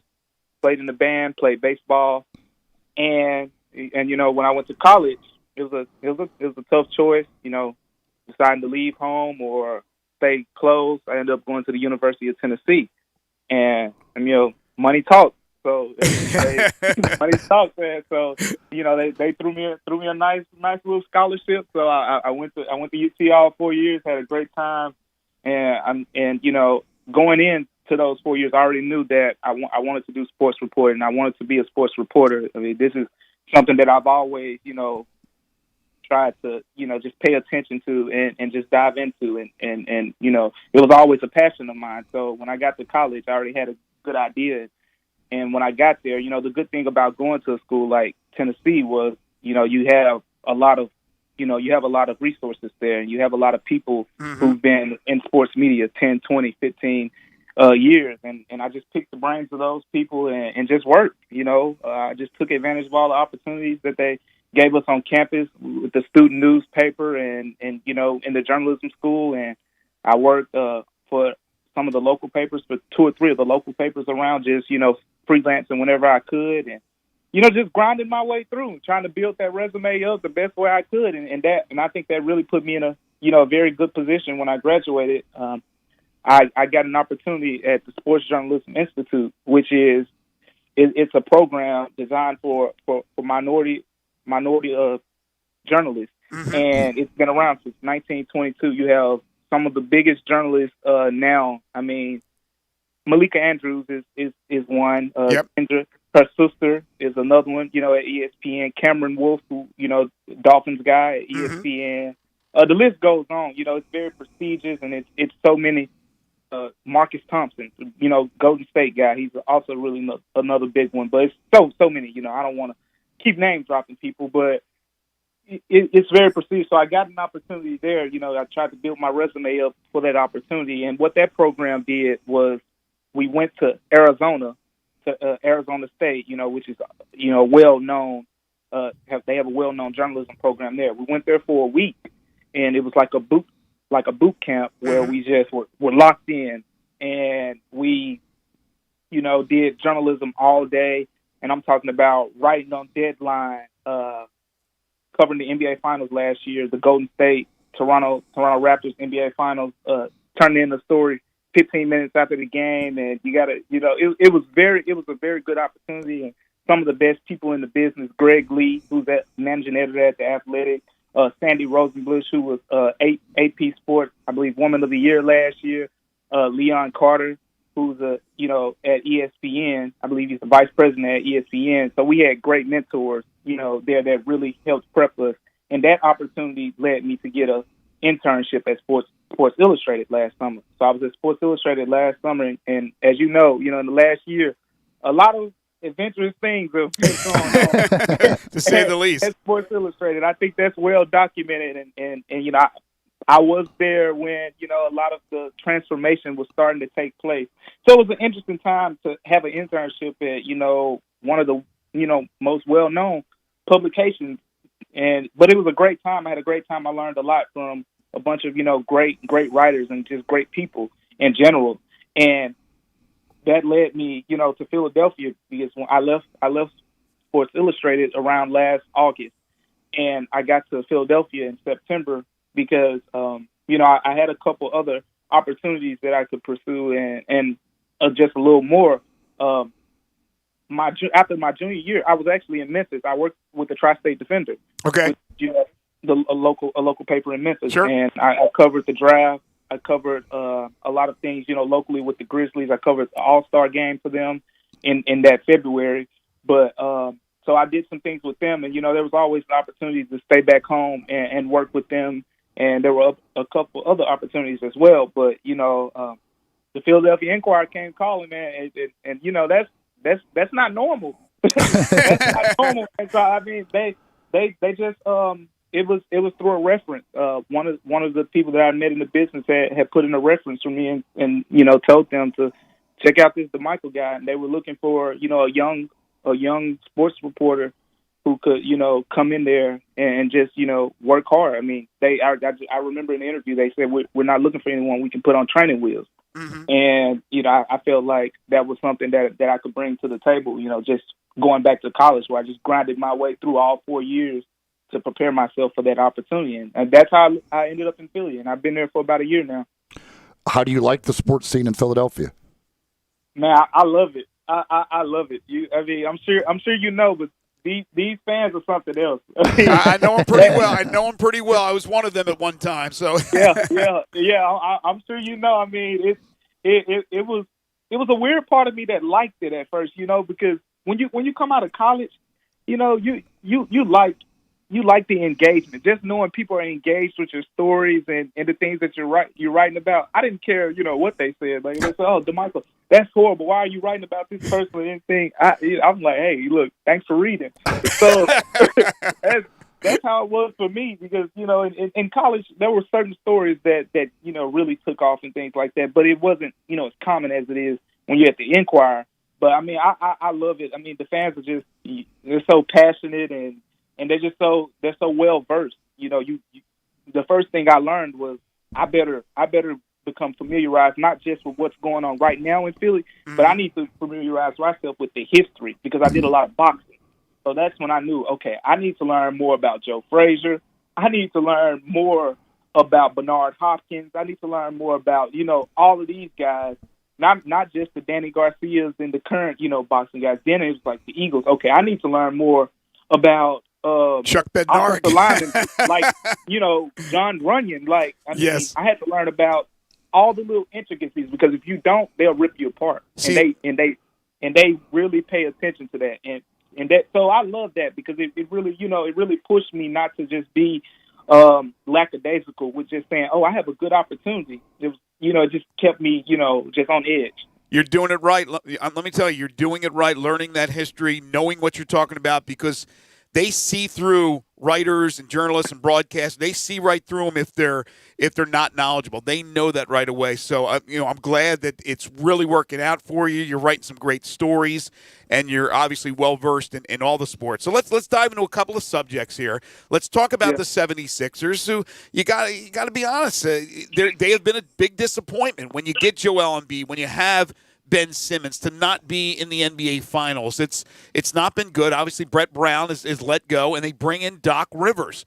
What is the talk in Philadelphia about bringing in a guy like Doc, who has had a lot of success, but also he's had situations where he's had leads in playoffs and has lost them, but he had the success in Boston. So what about Doc now leading Philadelphia in this team? The fan base loves it. I mean, it's been way more positive than I thought, because just from my experience being here, I thought that they were going to focus more on the 3-1 series that he blew, as a head coach. But it's been way more positive, and I think that's how it's supposed to be when you get Doc Rivers and compare, because you look at the head coaches that the Sixers have had in the past, they don't usually hire guys that have previous head coaching experience. Like, Brett Brown was a very good assistant. I think Larry Brown is like the one exception, and that turned out pretty well for them at the time, because they made a NBA Finals. But they don't usually hire guys that have the experience that Doc Rivers has. And I think going into this coaching search, that was a thing that the fan base wanted. They wanted a for sure guy. They didn't want one of these like flashy guys where it was, he could be good. I mean, you don't know what you're getting. Like a Steve Nash, like a lot of the names that have been thrown out there with, players that have recently retired and things like that. I know, like Tyronn Lue was another popular guy that a lot of people like. And there were a couple other names. I mean, Jay Wright, they love Jay Wright here in Philly, Villanova. But as far as Doc Rivers goes, it's been a lot. It's been really positive. And I think, it's deserved based off of what his pedigree. And when you look at the Sixers, you're building around Joel Embiid and Ben Simmons, two of the, best young players in the game. But the fit has just been weird. But you got to think that a guy like Doc Rivers, can somehow manage to figure that out. What is the feeling right now there on Carson Wentz and the Eagles? Man, a lot of people are calling for Jalen Hurts. I mean, I didn't think that would be a thing this early. I'm not too fond of throwing rookie quarterbacks in the fire like that. But a lot of people have been calling for the backup. I don't think Carson get his deserved credit, because it's mixed. You have the people say, we've had Carson Wentz this long, and we haven't gotten the results because, they gave him the contract extension. He's one of the highest paid quarterbacks in the league. And you give him that contract extension and you want results after that. And the Eagles just haven't gotten the results that they wanted. And so you have the people that are just simply dissatisfied with that. And then you have the other people who are saying, well, I mean, if you looked at the Eagles practice report, it went viral. Last Wednesday, they only had one receiver on the active roster that was practicing. I mean, it's terrible. Like their injury report list, like it looks like it like the Gettysburg Address or something. Like it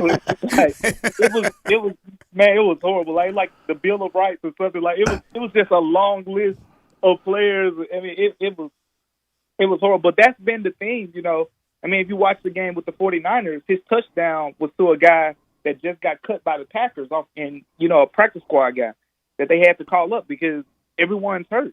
And they drafted 3 receivers. And they signed they traded for Marquise Goodwin, who opted out. So it's a lot of bad luck, I think, with Carson Wentz. I'm kind of a in-between guy on him because we haven't seen him do it, but at the same time, we haven't really, seen him get the opportunity. It's amazing that with this day and age with the COVID-19, it's not been COVID-19 positive tests that have kept some Eagles out of there. It's all injuries, and you're right. The list is unbelievable, especially with the receivers. Okay, let me ask you about one other team, and then we'll let you go. But my team that I grew up with, my Philadelphia Phillies, I think the disappointment was there with a situation where I thought they should have been in the postseason if it wasn't for the bullpen. They fired or they demoted their general manager, as you know. What are they going to have to do to take that step up next year? Because offensively, I think they have the players.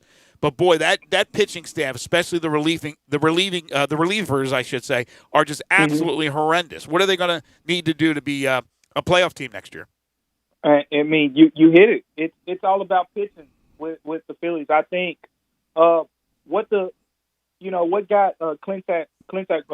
Matt demoted, I guess, was the fact that you brought in a bunch of these. You brought in McCutchen. You brought in Realmuto. You bring in Gene Segura. Like you're bringing in some big names. Right. You bring in big names. People want big results, and you don't have time to figure it out or things like that. And everyone knew, and this was the problem, with the Phillies. Everyone knew coming into the season that their year was going to depend on pitching. Everyone knew that. I mean, it was, you can go back to all the stories that the guys at the Inquirer have been writing before the season. It was always about the bullpen. So that just shows you that issue was kind of ignored in a way, and it wasn't emphasized enough, especially if you look in a division. And I think that's what makes people mad. When you look at a team like the Miami Marlins, they brought in 3 or 4 veteran relievers. If you watch, the series with the Braves now, those guys are, they're dependent on those guys. Like, it's not just the young pitchers, starting pitching staff. That bullpen has really, helped them out. You look at the Braves, same thing. The Braves lost, 3 or 4 starting pitchers.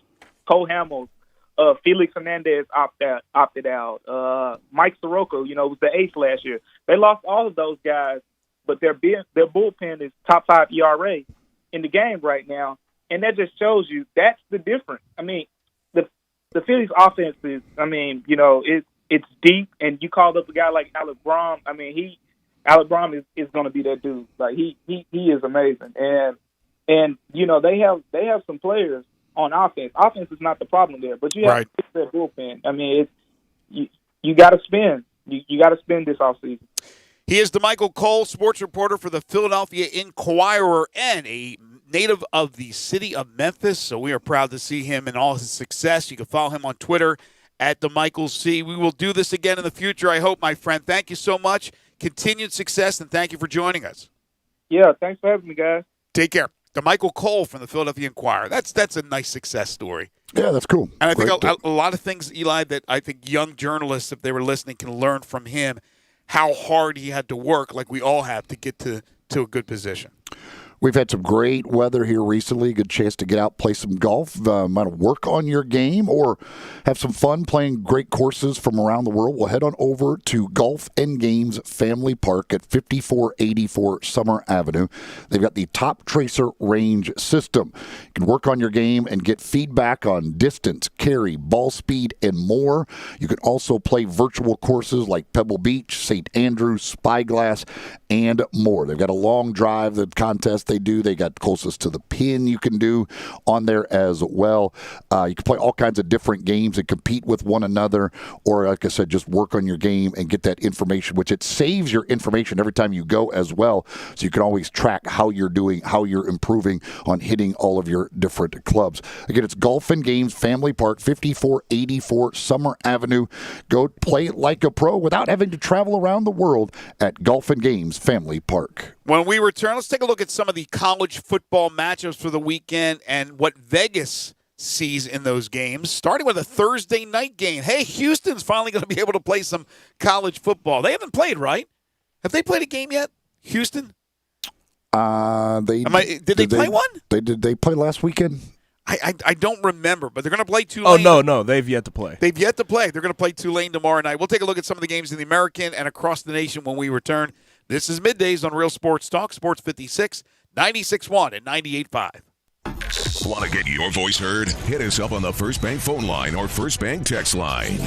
I'm here with outstanding team from Lexus of Memphis at 2600 Ridgeway. They're online at lexusofmemphis.com. Gary, tell everyone how they can experience the Lexus of Memphis satisfaction. Come in and be a part of our family at Lexus of Memphis. Experience the customer service that we provide to each guest like a member of our own family. If you're on the side of the road and you need us, we're there. If you need help with anything with your car, technology, Bluetooth, the app suite, we have dedicated team to help you with this in your journey with your Lexus. That's how they do it at Lexus of Memphis. In today's world, a lot is going on, but one thing is always true. You need to take care of yourself. The skin clinics can help. Age, diet, genetics, and current events can conspire to make you look and feel much older than you are. It doesn't have to be that way. Call the skin clinics and let their expertly trained nurses, estheticians, and staff choose the treatment that best suits you and your pocket. There's so much you can do. Consider skin resurfacing and rejuvenation, lash extensions and specialty brows, injectables, medical grade chemical peels,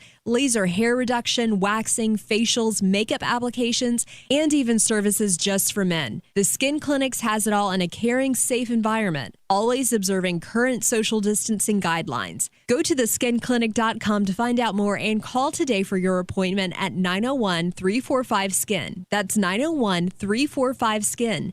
Taking care of yourself is good for you and your loved ones. Come to the Skin Clinics, 1300 Wolf Park Drive in Germantown. Hi, this is Troy Fiveash, owner of Fiveash Roof Services. You've heard me talk about how we offer the best products, the best warranties, and the best services for years. Now let's talk about pricing. Pricing should never be the only reason you hire a contractor, but in today's world, pricing is always a consideration. So we suggest you get 2 or 3 estimates for your roof replacement from a reputable, licensed, and insured company, and then give us a call. If we can't beat your best price for a comparable roof system by more than $100, we'll give you $100. It's that simple. We are so sure we can offer you the best price, beating all other qualified companies. We will hand you $100 if we can't, and thank you for the opportunity. So give us a call. What's the worst thing that's going to happen? Make $100? Fiveash Roof Services, a proud supporter of Tiger Athletics and the official roofer of the Tigers home team. Fiveash Roof Services, fair, honest, and ethical. 367-0050 or memphisroofer.com. Fiveash Roofing, it's what we do. We're here for you. New appliances mean a family recipe simmering on the stove and fresh sheets in the dryer. At the Home Depot, they also mean saving even more on your next appliance. Samsung brings innovation to your kitchen and laundry room. And right now, we'll bring it right to your door, delivered free. Bring style and function home with fall savings on your next Samsung appliance at the Home Depot. How doers get more done. Free delivery on purchases $396 or more, valid through October 21st, U.S. only. Now, back to Sports 56 Middays delivered by FedEx. Visit FedEx.com/e-commerce to see how to turn browsers into buyers. Learn how FedEx can help take your business to the next level. This hour is also brought to you by the Window Genie. Here once again are Greg Gaston and Eli Savoy. Living on a lighted stage approaches the unreal. For those Welcome back. The Monday night game between the Saints and the Colts could be moved to Indianapolis, according to reports, because of the hurricane. And again, are there two hurricanes right now churning? Like one's going toward Mexico, right? Is that the There's same Hurricane one? Delta. That's all I know. I don't know. It's not the Saints and Colts. It's the Saints and Chargers. Saints and Chargers. Did I say Colts? Yeah. So they could move that game. But then again, people got to be flexible, right? With everything that's going on, there's no question that flexibility is a key for anybody playing sports right now. All right, so there is a game scheduled for tomorrow night for college football, Tulane and Houston, and it'll be Houston's first game of the year. They have had some bad luck. I mean, everybody seems to have a little bit of bad luck going, right, with dealing with COVID-19 and scheduling. But Houston's had 3 or 4 what would be season openers that were either canceled or postponed. But they will play, at least they hope, tomorrow night. And Houston's a 6.5-point favorite over Tulane. How do you handicap a game like that when you haven't seen Houston for 1 second? They haven't been on the field, yet they're the favorite over Willie Fritz and the Green Wave. Well, yeah. I mean, it's just like handicapping any first game of the year for a team. You're kind of guessing there, but yeah, they should be well prepared. I would say that they've had a lot of time at practice to prepare for this one. Although they've prepared for 4 different opening teams, so I don't know. All right, at least they have a little tape to look at. Some other games coming up this weekend. There is a Friday night game as well. Louisville is a 4-point favorite against Georgia Tech. That's at Tech. On Saturday, Mississippi State and Kentucky. Kentucky's a 1.5-point favorite. I don't know how to gauge that one. Mississippi State obviously played terrific in their first game at LSU and then floundered without Kylan Hill in the second game against Arkansas and lost at home. Kentucky's 0-2, still needing to get that first W. Do we see the KJ Costello from the first week or the second week? That's the $1 billion question right there. How will Kentucky do in trying to slow down that offense? And obviously they were given the blueprint last week, right? Unlike the first week that LSU did not have a blueprint and did not do it well, and Ed Orgeron even admitted so that they should have played a lot more zone and done things differently. So we'll see if Kentucky's able to replicate what Arkansas did against them. Couple of big ones in the ACC. We've talked about Clemson and Miami. Clemson a 14-point favorite in Death Valley. North Carolina is a 5-point favorite over Virginia Tech. And what Justin Fuente has done with the Hokies has been pretty impressive. They have been minus a lot of players because of COVID-19 tests that came back positive. And they've had to go deep in their depth chart, and they've looked good so far this year. And they get a Carolina team with Howell, their quarterback, who can sling it. Should be an interesting one. That game will be played in Chapel Hill. Yeah, I mean, North Carolina's expected to be I guess along with Notre Dame, the top challengers to Clemson. Now, Miami has certainly moved into there as well, but we'll see if North Carolina can continue to be as good as people expect. Georgia's a 12.5-point favorite over Tennessee. Did that not start at 14?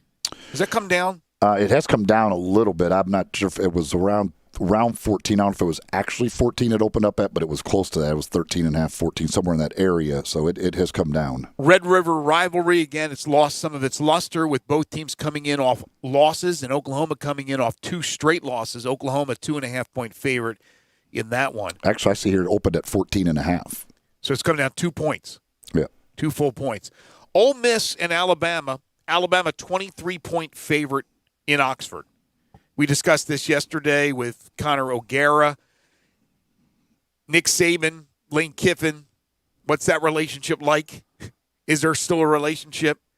Mississippi can score. We know that. But can they score against that Alabama defense? I think the Alabama secondary, I'm not going to say has weak spots because they're not weak at all. But there's some things that are questionable. I saw some things even against A&M, and they still won by 4 touchdowns. But I don't know. I don't know about 23. And that's come down a little bit, too, because that was at 24. So some some love coming the Rebels' way. Auburn is a 14-point favorite over Arkansas. After we just saw what Arkansas did at Mississippi State and what Auburn didn't do against Georgia, does that seem like it's too much? 14 points? Probably one of the games we'll pick tomorrow, but you don't have to give it away if you don't want. I don't know what to think of Arkansas yet. I mean, they've played 6 great quarters out of 8. So, I mean, maybe Arkansas is that much improved. It's just, I don't know. I don't know if I can get on board with them. But yeah, if I mean, you look at what Arkansas's defense has done, other than that second half against Georgia, you would say they have a good chance of slowing down Auburn. I mean, Auburn looked bad on offense against Georgia. Florida's a 6.5-point favorite at College Station. And again, we talked with Jerry Palm today about that. Jimbo's not going to get fired. They owe him a lot of money.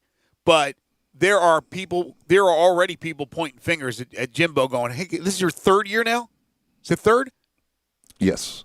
And you're still doing what you've done since you got there. You're getting beat up by good teams. And this is a home game against Florida, and Florida's really good. A&M really, really needs a win. I don't think they'll get it, but they really need a win. And then there's, Eli, this has to be a mistake, right? I'm looking at the Mizzou-LSU game. And every different book that I'm looking at, Westgate, MGM, William Hill, all has Missouri as a 18 to 20-point favorite. That can't be right. No.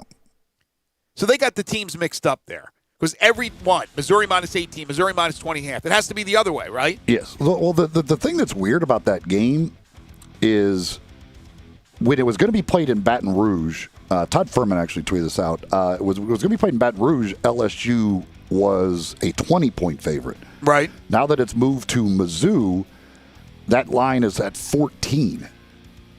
With the limited number of fans, I'm stunned that home field, they're putting that much into home field advantage. Wow, 6-point swing there. Yeah, this is completely messed up. It still has Missouri as a 20-point favorite. Some of them have 18.5. There's also an interesting game in the Big 12 other than the Red River rivalry, a game with importance. Kansas State and Texas Christian. TCU coming off a win over Texas. TCU's a 9-point favorite. South Carolina, 13-point favorite at Vanderbilt. Let me see if there's any more. Temple and Navy. Temple is a 3.5-point favorite on the road at Navy. Navy got shellacked last week by Air Force in a non-conference game. Florida State, 21-point underdog in South Bend against Notre Dame. When's the last game Notre Dame played? Has it been a couple weeks? Yeah, they've been off for a couple weeks. And so I don't think Oklahoma State plays this week. I don't see them anywhere. They're the lone remaining undefeated team in the Big 12. When we come back, final hour of the program, and we'll start things off with Sigmund Bloom, the man with the plan. He'll answer any fantasy football question you have. 67129. You can text in on the First Bank text line. You can call in on the First Bank phone line at 360-8255. And then in our final half hour, it's our 5 favorite songs. Today's topic is the word this. Make sure to text in at 67129, or if you're watching us live, you can message us with your list of songs at Sports56 WHBQ on Twitter, Facebook, YouTube, Periscope, and Instagram. This is Middays on Real Sports Talk, Sports 56, 96.1 and 98.5 FM.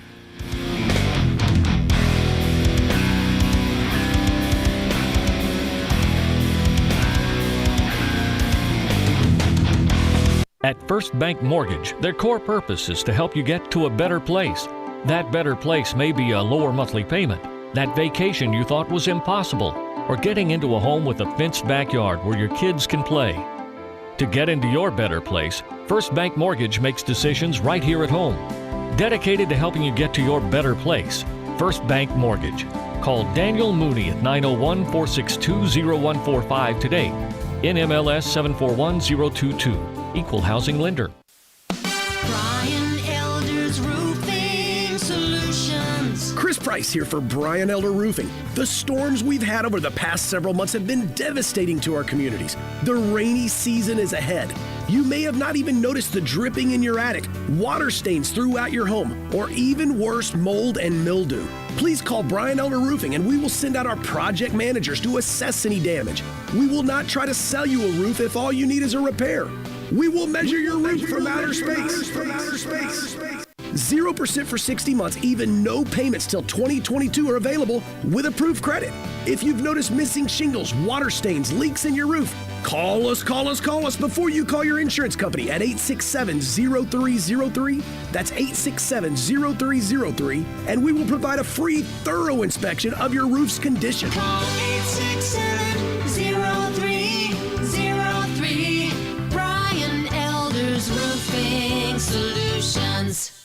A good friend of mine told me about this awesome place for lunch. Oh, yeah? What's the name? Neil's Grill and Bar, where the fat man rocks. Everybody knows Neil. Where's it located? It's located in Yorkshire Square off of Quince. And what's it like? The best lunch place in Memphis. You know, like real mashed potatoes and gravy. Everything is made from scratch. Monday through Friday, daily lunch specials like Monday baked chicken, Tuesday chicken fried steak, yum, fried chicken livers every Wednesday, Friday Salisbury steak, barbecue chicken, or if you just want a vegetable plate, the best veggies in town.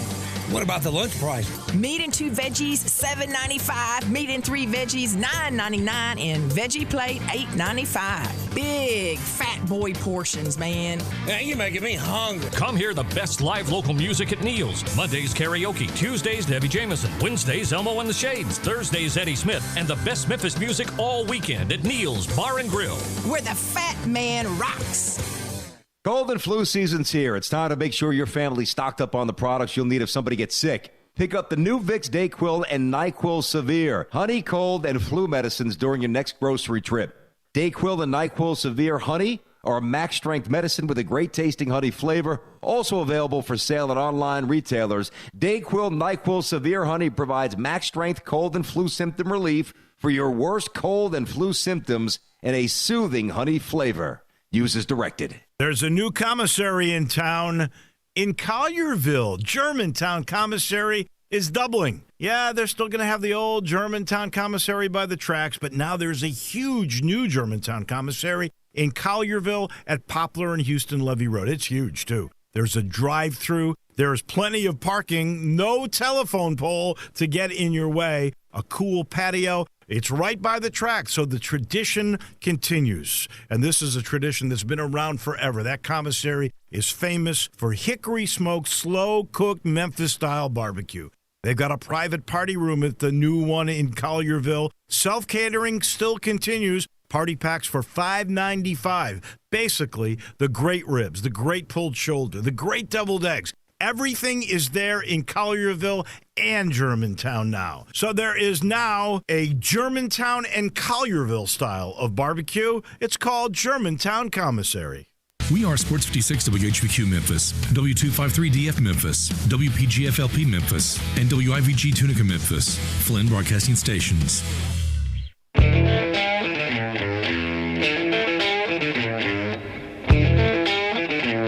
Now, back to Sports 56 Middays delivered by FedEx. Visit FedEx.com/e-commerce to see how FedEx can help you start, grow, and efficiently manage your business. This hour is also brought to you by East Memphis Ace Hardware at Quince and White Station. Here once again are Greg Gaston and Eli Savoy. He was a hard-headed man. He was brutally handsome. She was terminally pretty.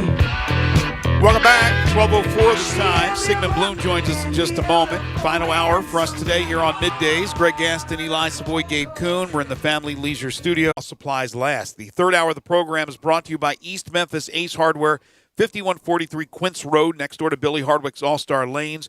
Ace is all about convenience and service. It's about that personal human touch that you don't always get at the big box stores. They have dynamic bilingual employees, fast service, competitive prices. They have a state-of-the-art key center. Includes rekeying door locks. They have exclusivity on replacement Duracell key fobs. They got a great program where they will beat dealer prices hands down, sometimes by 30 to 50%. They have a full variety of Benjamin Moore paints and the experts to help you choose the right colors. Ace can take care of your plumbing challenges. They can cut glass, including plexiglass, sharpen your lawnmower blades. They have a great garden center. They have the latest models on Weber and Traeger grills and the Big Green Egg, air filters, light bulbs. They can repair screens. Come to Ace for your home maintenance projects, your neighborhood Ace in East Memphis for convenience, service, knowledge, and price. 901-683-8688 is the phone number to call.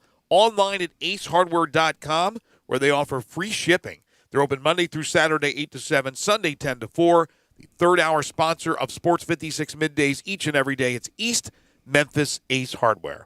Right now, you can jump on the phone lines if you like at 360-8255. First Bank phone lines are open. First Bank text line always open at 67129. If you have questions for the one and only Sigmund Bloom. Time to get all your fantasy football questions answered. Joining Greg and Eli is fantasy football expert Sigmund Bloom of FootballGuys.com. Get your questions in by calling 360-8255 or texting 67129. Here are Greg, Eli, and Sigmund. He is Sigmund Bloom, FootballGuys.com, an amazing website.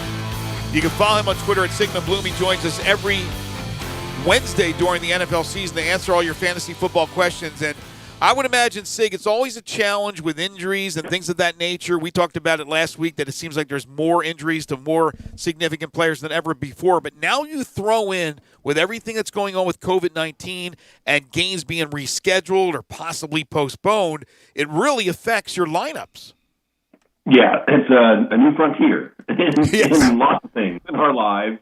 And I suppose the common theme is making decisions with incomplete information. And one way that leagues have been handling this, and the most important thing is that everybody in your league feels okay about the solution that's implemented.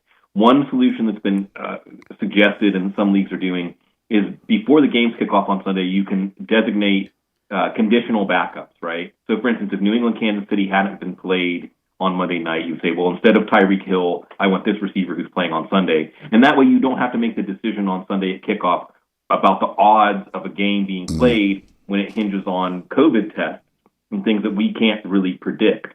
Otherwise, you just have to use your instincts. And some leagues, players in the leagues are saying, I don't want the rules to change midseason, which is fair. That's a totally valid, fair position.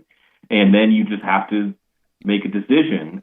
It's also possible the league's protocols change. We're already hearing now about the league implementing like a 6-day delay between initiating a player pickup and actually adding the player. This is the NFL, not fantasy.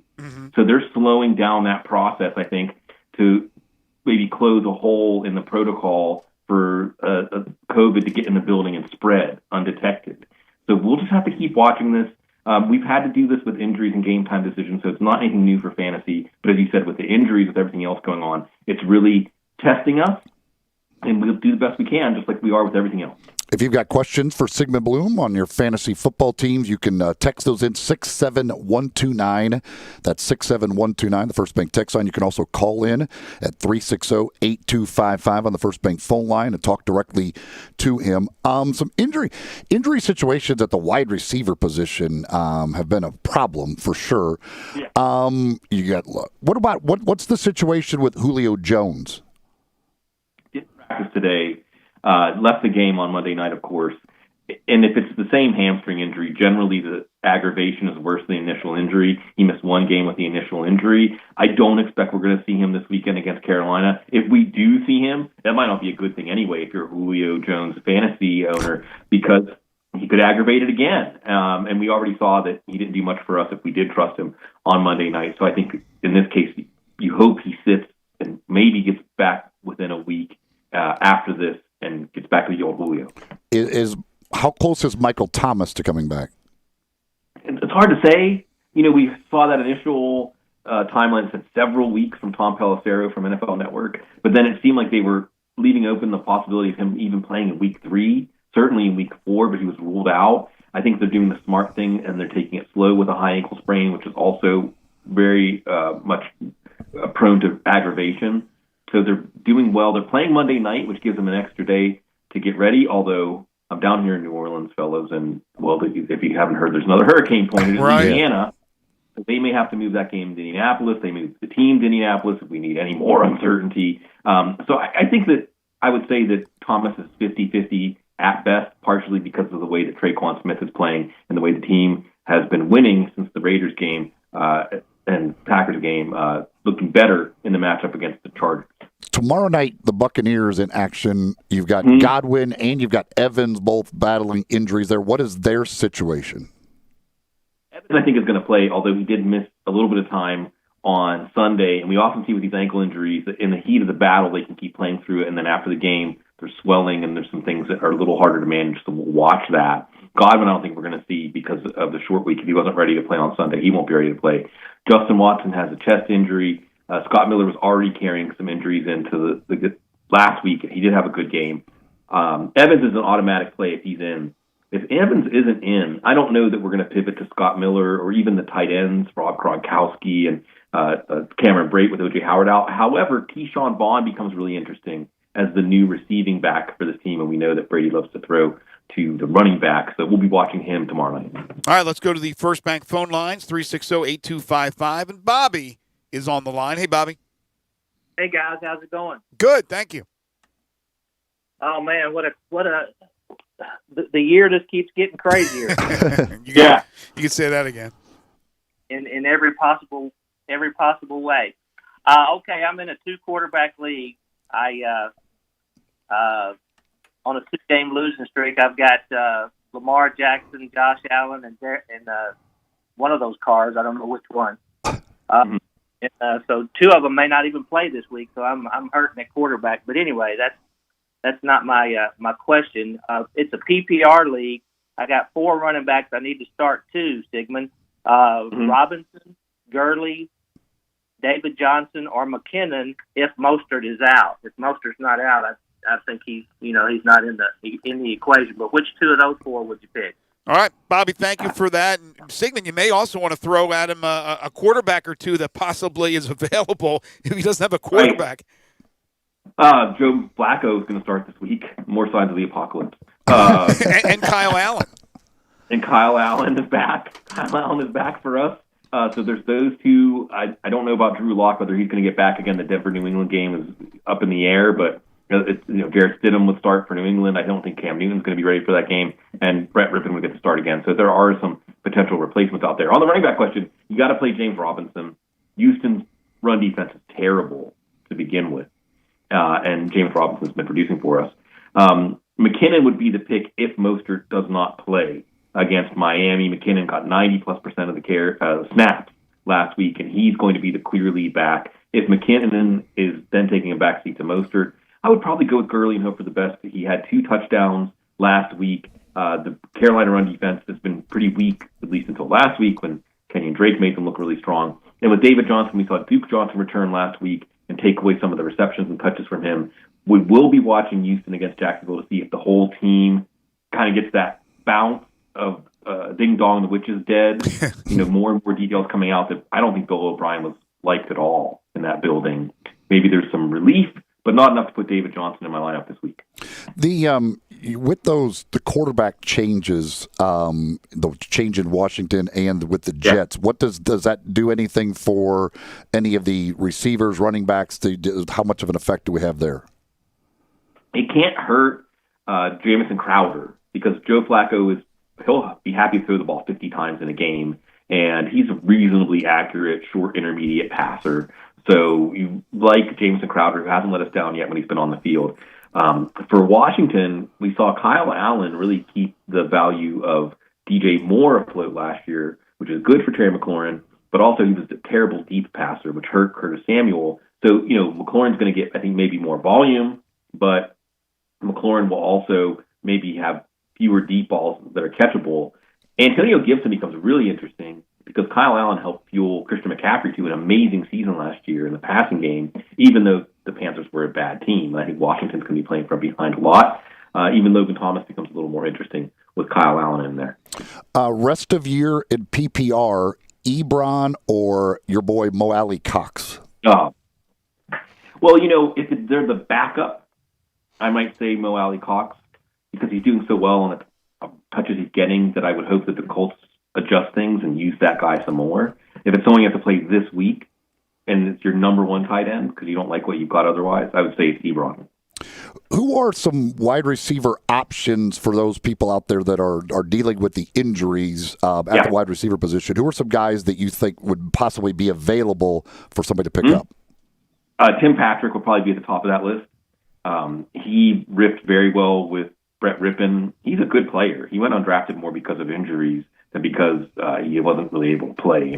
I would say even if we have to go a little deeper than that, somebody like Jeff Smith from the Jets, their number 2 receiver right now. Again, Flacco's not going to shy away from throwing the ball against Arizona. I mentioned Scott Miller earlier. Watch and see if Deshaun Jackson is back for this week. He might have been dropped going back to Steelers. Steelers can have some lapses in coverage, or Alshon Jeffrey could be back this week. Those would be the time. Olamide Zaccheaus from Atlanta would be one other name that might be out there. He outperformed Russell Gage with Julio Jones out and Calvin Ridley hurting, so he could be a good play this week against Carolina. Again, if you've got questions for Sigmund Bloom, you could text them in 67129. Superflex PPR, Foles, Flacco, Kyle Allen, Locke or Gurley? Well, I'm not sure Locke's going to play, so I'll just eliminate him right off the bat. Kyle Allen is facing a tough Rams defense. Flacco is facing a not-so-tough Cardinals defense. Foles is facing a tough but prone to giving up the big play Bucs defense. So none of them have very favorable matchups. I would say that at least if you go with Kyle Allen, you have a little bit of time to see if Drew Lock's going to be playing, but he would also face the New England defense if that game goes off. So I think the answer here is probably Kyle Allen because he was still a viable fantasy quarterback last year with Carolina, even when he was playing poorly. Is Damian Harris stuck in the running back by committee in New England, or is he the next Christine Michael? All right, we can bring him back. Yes. Lap's the best medicine guy. Damian Harris is going to remain the lead back, I think, until Tony Michel's back. Tony Michel was playing well before he got hurt. This isn't a season-ending injury for Michel. Harris did get 100 yards, although he didn't look appreciably better than Michel. He had a long run to get over 100 yards. I do think when Cam Newton comes back, this is an exciting running game because some weeks Cam Newton that gets 3 touchdowns, some weeks the running backs like Rex Burkhead a few weeks ago got 3 touchdowns. So I think that Harris is kind of an upside running back to play, but Michel will be back at some point this year to muddy the situation. What do you think about James White in that New England backfield? What's his situation going to be going forward? Same, 10 points, 12 points in PPR leagues every week. Maybe you get a touchdown sometimes. I do want to see him with Cam Newton because Newton, remember, was the one that fueled McCaffrey's first 100-catch season. So I think there's better days coming for White, more because the offense will be better with Cam Newton, and I'm glad that he's back after what he's been through this year. Good defense to stream this week. Cleveland's interesting to me because if the running game gets on track, even though they lost Nick Chubb, then you're going to see Phillip Rivers having to throw against the Cleveland defense that actually has been pretty good. Tampa Bay, of course, against Nick Foles, but I'm assuming that someone's got them. The Rams against Washington, I would assume that someone's got them. Kansas City is a good one to pick up, although they might not play. Same situation as last week. Seattle at home against Minnesota. If they get out ahead against Kirk Cousins, we could see Cousins crumble like they did against the Colts. Arizona against Flacco. I mean, anytime Flacco's playing, we want to look at whoever the defense is against him.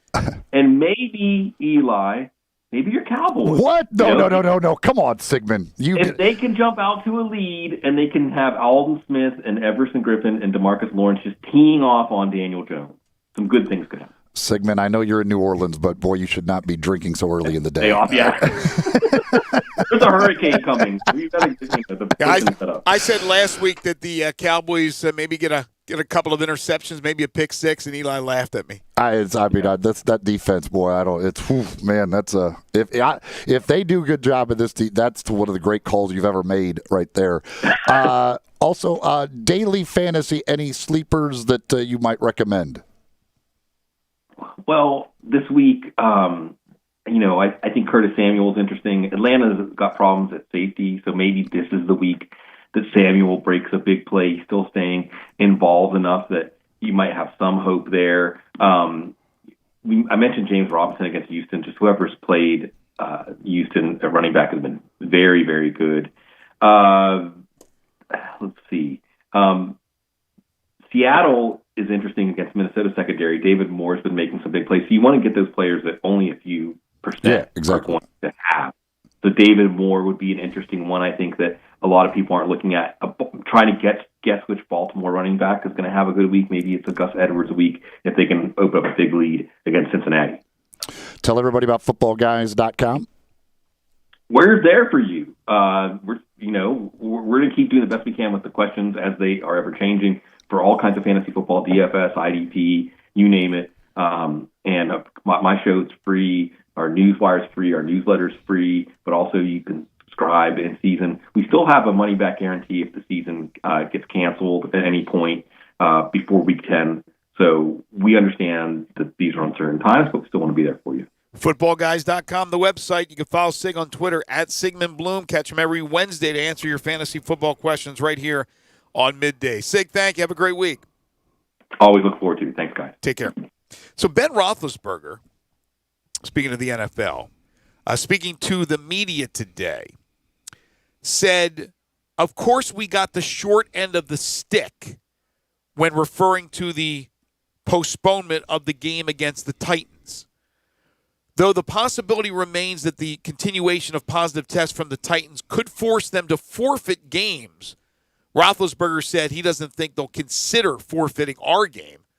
He said that at the timing of the bye week, which was just a 3-day break, the Steelers obtained special permission from the league and the Players Association to resume practice on Monday, was especially frustrating for Roethlisberger, who felt he was finally getting into a rhythm in the first 3 games after a year off following season-ending elbow surgery. That was Brooke Pryor, ESPN, writing that story after the interview with Roethlisberger. And he makes a good point, but why cry over spilled milk? There's nothing you can do about it. This is going to happen. But I can understand to a certain extent Roethlisberger, Eli, coming back from the injury, getting into a groove, Steelers playing so well, and then something beyond their control, nothing they did. The Titans got the positive tests, and obviously the game was postponed. Yeah, that's it's unfortunate. Again, this is just the way of this season in every sport. You got to be very flexible, and some teams are going to have some bad things happen to them that may be no fault of their own. We talked about Houston trying to play a college football game. They through no fault of their own, they keep getting games canceled. They're finally going to play this week. I mean, it's just the way it is, unfortunately. Yeah, we mentioned the LSU-Mizzou game has been moved to Columbia, Missouri, and they're still keeping an eye on what's going on with the Rebels and Alabama on Saturday. Game scheduled for 5 o'clock. I mentioned this earlier, that Keith Carter, the Ole Miss AD, had said yesterday that as of now, that's the game plan, 5 o'clock kickoff on Saturday. But I was reading this story from Matt Zenitz from the Al.com. Our friend John Tauti, of course, that's the site where he works for. They said that Ole Miss and Alabama and the SEC are all together, putting their heads together, and they're looking at alternative dates for the game because of the Hurricane Delta. They could play Friday. They could play Sunday. They could play later in the year, and they could also still play on Saturday. Saturday at 5 o'clock is scheduled.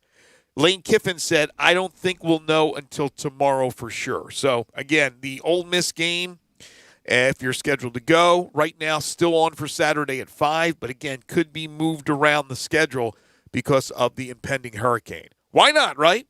Everything else, why not hurricanes? We always have this, though. Seems like one or two that affects football scheduling, whether it's college or the NFL. The only thing we haven't had, I think, a stoppage for is locust. Waiting for the locust to come down and kind of put a halt on a game. Fleet Feet, the place to go to get running gear, especially shoes, just right for you. Go on into either one of the 2 locations and let them take a look at the way you run or walk and then fit you with shoes just right for you based on the way you run or walk. The locations are one in East Memphis. That's at in the Laurelwood Shopping Center right next to Panera Bread Company. They're out in Collierville at Poplar and Houston Levy next door to the Hueys. Go to either one of those locations. They are all about runners when you're talking about the folks at Fleet Feet, and they know what they're doing. And again, they can take a look at the way you run or walk, kind of where you put pressure on the different parts of your foot, and then put you in shoes that are just right for you to make sure that you're going to avoid injuries and other problems when you're out there running, walking, just on your feet every day, whatever it is that you're doing. But they've got all the gear that you could possibly need at the 2 locations of Fleet Feet. Did you ask Sigmund about Le'Veon Bell? I did not. Okay, the Pro Football Talk, Mike Florio and the gang, say that Le'Veon Bell designated to return from injured reserve. So that's a guy, obviously, if he's on your team, you haven't had to pleasure to be able to use him. Looks like he's going to be coming back for the New York Jets. All right, when we return, it's our 5 favorite songs. Today's topic is the word this. So you need the word this in the title of your song. You could text in your lists via the First Bank text line at 67129. If you are watching us live, you can message us with the lists at Sports56 WHBQ on Twitter, Facebook, YouTube, Periscope, and Instagram. Our final half hour of the program coming up. 5 favorite songs is next. This is Sports 56 Middays. Same great shows. We welcome you back to Sports 56 Middays. What's up? It's Sports 56 Happy Hour. A new spot on the FM dial. Check out Sports 56 on our new FM home at 98.5. Hey folks, I'm Jarrett Carter. My family recently purchased East Memphis Ace Hardware at Quince and White Station, and we're excited to offer the best selection of Big Green Egg and Traeger grills. And then don't forget about our Benjamin Moore Paint Studio and the Garden Center for flowers. Save 60% with our new Duracell key fob replacement program. We have a master locksmith service as well as glass cutting and screen repair. The East Memphis Ace Hardware, located at Quince and White Station behind Three Little Pigs.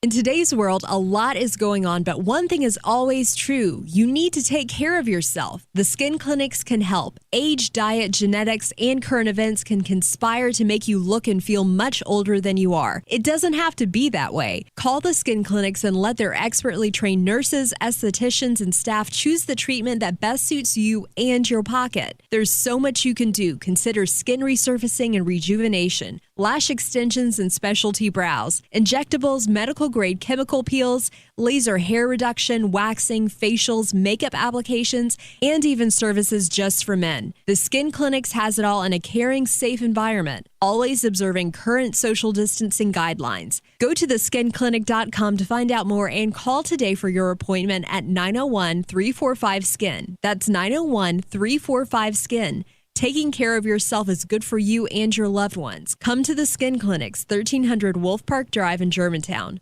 Hey Tennessee, sports betting is almost here and FanDuel Sportsbook is giving you an exclusive offer to get started. Right now, FanDuel Sportsbook is giving users $50 in free site credit to register and verify early, no deposit required. FanDuel is America's #1 sports betting site for a reason. They've got odds on all the biggest sports in a simple, intuitive app that makes it easy to find the bet you're looking for, then lock it in. And unlike other sportsbooks, once you win, FanDuel gets you your cash in as little as 24 hours. Why? Because it's the right thing to do. Download the FanDuel Sportsbook app and check out their fantastic app for yourself. Just be sure to sign up and register using promo code CASH so they know we sent you when you verify your account, and you'll receive $50 in site credit when FanDuel Sportsbook is live. That's promo code CASH to get $50 in site credit when FanDuel Sportsbook is live. 21 plus in present Tennessee. Site credit is non-withdrawable and expires 7 days after receipt. Terms apply. See sportsbook.fanduel.com for details. Gambling problem? Call Redline 1-800-889-979. Bartlett Small Engine has been serving quality power equipment since 1970. They have a full line of power equipment, parts, and services for most makes and models. Bartlett Small Engines has the best brands in the power tool industry: Honda mowers, trimmers, and generators, Steel blowers, trimmers, and chainsaws, Echo trimmers, blowers, and chainsaws, plus quality products from Red Mat and Shindawa. And they're all American made. Bartlett Small Engine is your can-do store. 6780 Summer Avenue. Call 901-386-9779. You know what sounds good? Fresh sandwiches and salads, homemade soups and desserts. And you know where to find all this delicious food? Paradise Cafe at Poplar and Ridgeway in the Regalia Shopping Center. The name says it all. Paradise Cafe makes their food fresh. Salads, sandwiches, cookies, and brownies. Hand-selected fruit, pimento cheese, even 4 kinds of chicken salad. The homemade soups change daily. They're said to be the best in the city. Try the signature turkey burger on ciabatta or shrimp salad on a croissant. Then top it off with a low-fat shake. Paradise Cafe has 11 kinds.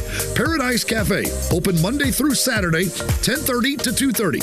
Observing current social distancing guidelines with patio seating. Curbside pickup and delivery are also available. Fresh and homemade for you. That's Paradise Cafe in the heart of East Memphis at Poplar and Ridgeway inside the Regalia Shopping Center. You know what sounds good? Paradise Cafe.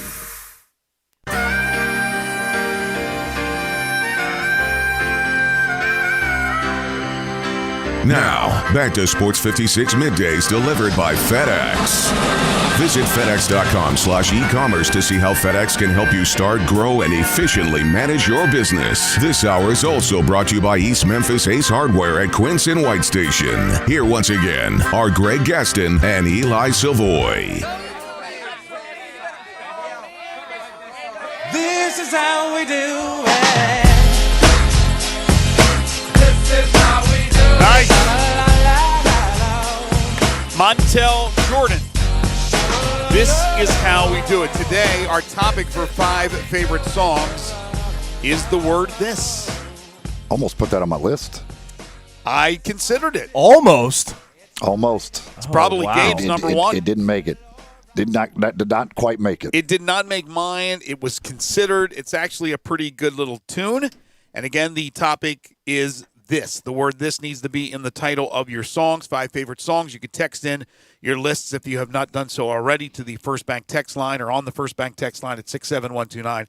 And if you are watching us live, hello to you. Message us at Sports56WHBQ with the lists on Twitter, Facebook, YouTube, Periscope, and Instagram. We'll go Eli, Gabe, me in that order, and then you. All right. Let us hear your picks, Eli. All right. I got a tie for 5th. No, you don't. I do have a tie for 5th. I've got Is This Love by Whitesnake and Is This Love by Bob Marley tied for 5th.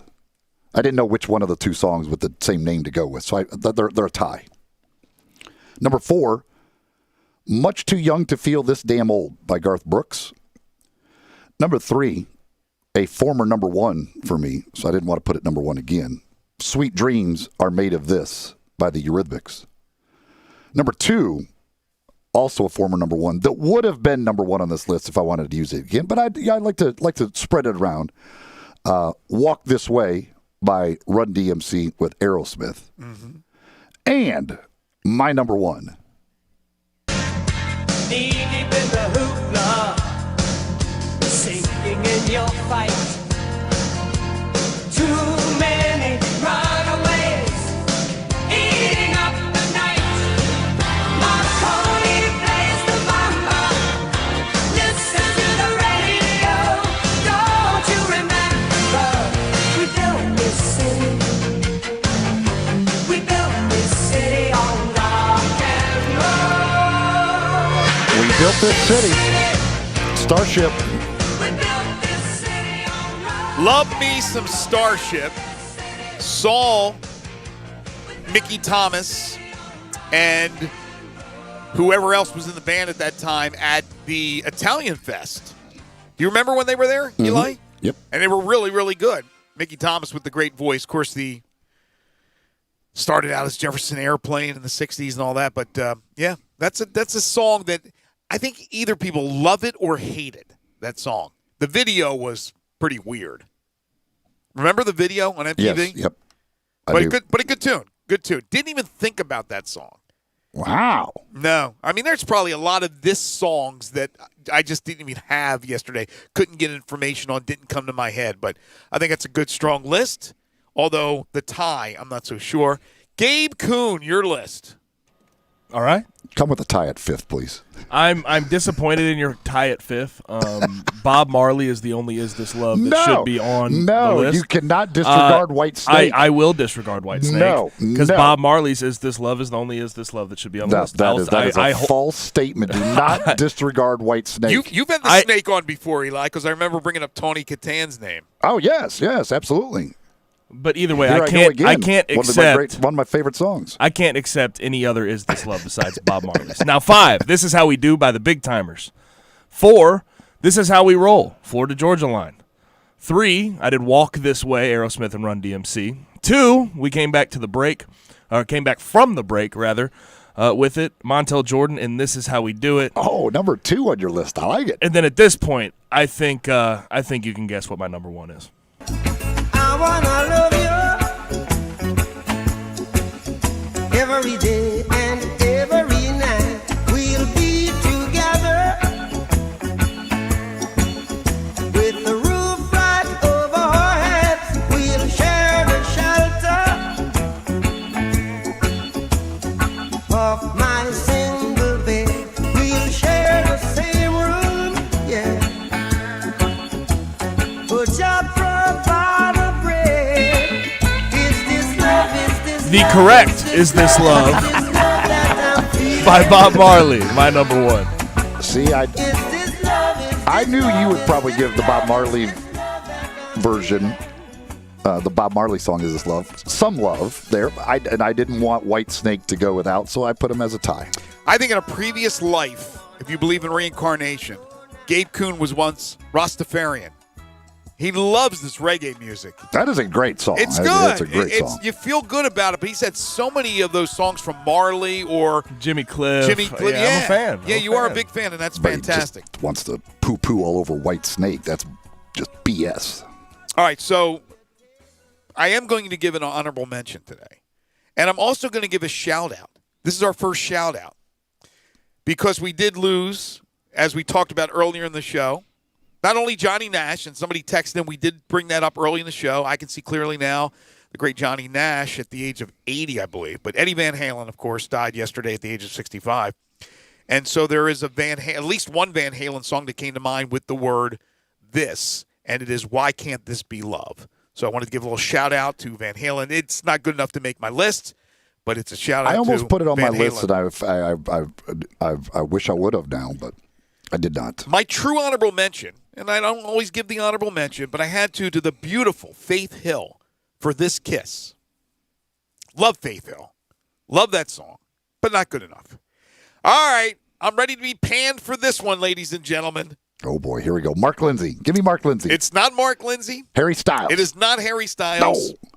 How bad can the list be if Greg's admitting off top? Usually he holds very strong. Because this poor band has been ridiculed left and right, up and down. I don't particularly like. If you're coming with Rascal Flatts, no, I'm not going Rascal Flatts. That's you personally having. I was going to turn that. I would have walked away if you came Rascal Flatts. This is a band that I don't particularly like the band, but I do like this song, and they have been just clobbered. I don't know why people jump all over Nickelback. This is how you remind me. You know what? You like Greg, the song. I'm going to be honest, man. Like, I agree with your sentiment on Nickelback. They have been killed. For what reason, I don't know. Why is it a pile on Nickelback? It's just a joke. It's just it started as a joke, and it became a real thing. And again, look, I don't like the band particularly, but I like this song. This is how you remind me. So they are number 5 on my list. Number 4, I'm going way back. And somebody brought up Gary Puckett the other day. May have been yesterday or the day before.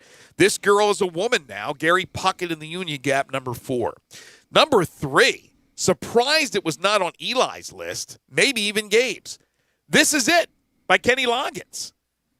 Number 2, This Is the Time by Billy Joel. Almost got me number 1. But I'm going number 1. I'm going back to the 70s. These guys actually still play concerts now. This is my number 1.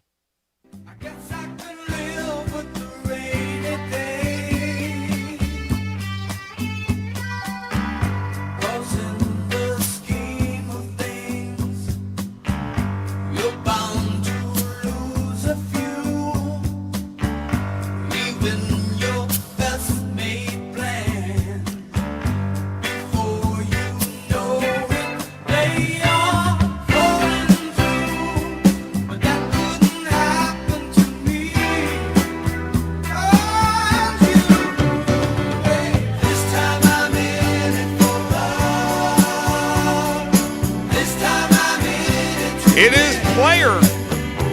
This time I'm in it for love. They were not a one-hit wonder with Baby Come Back.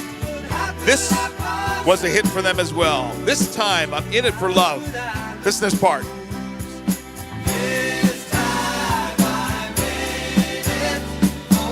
There you go. There's my number 1. That was a hit, yes. Oh. How about that? This time I'm in it for love, Eli Savoy. All right, let's get to our listeners. Interesting list. Let's see here.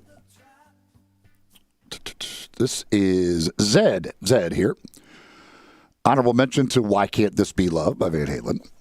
Number 5, This Is Really Living by Echelon. Number 4, Is This Love? White Snake, Gabe. I mean, they can be wrong too. I mean, Zed can be wrong too. There's nothing wrong with that.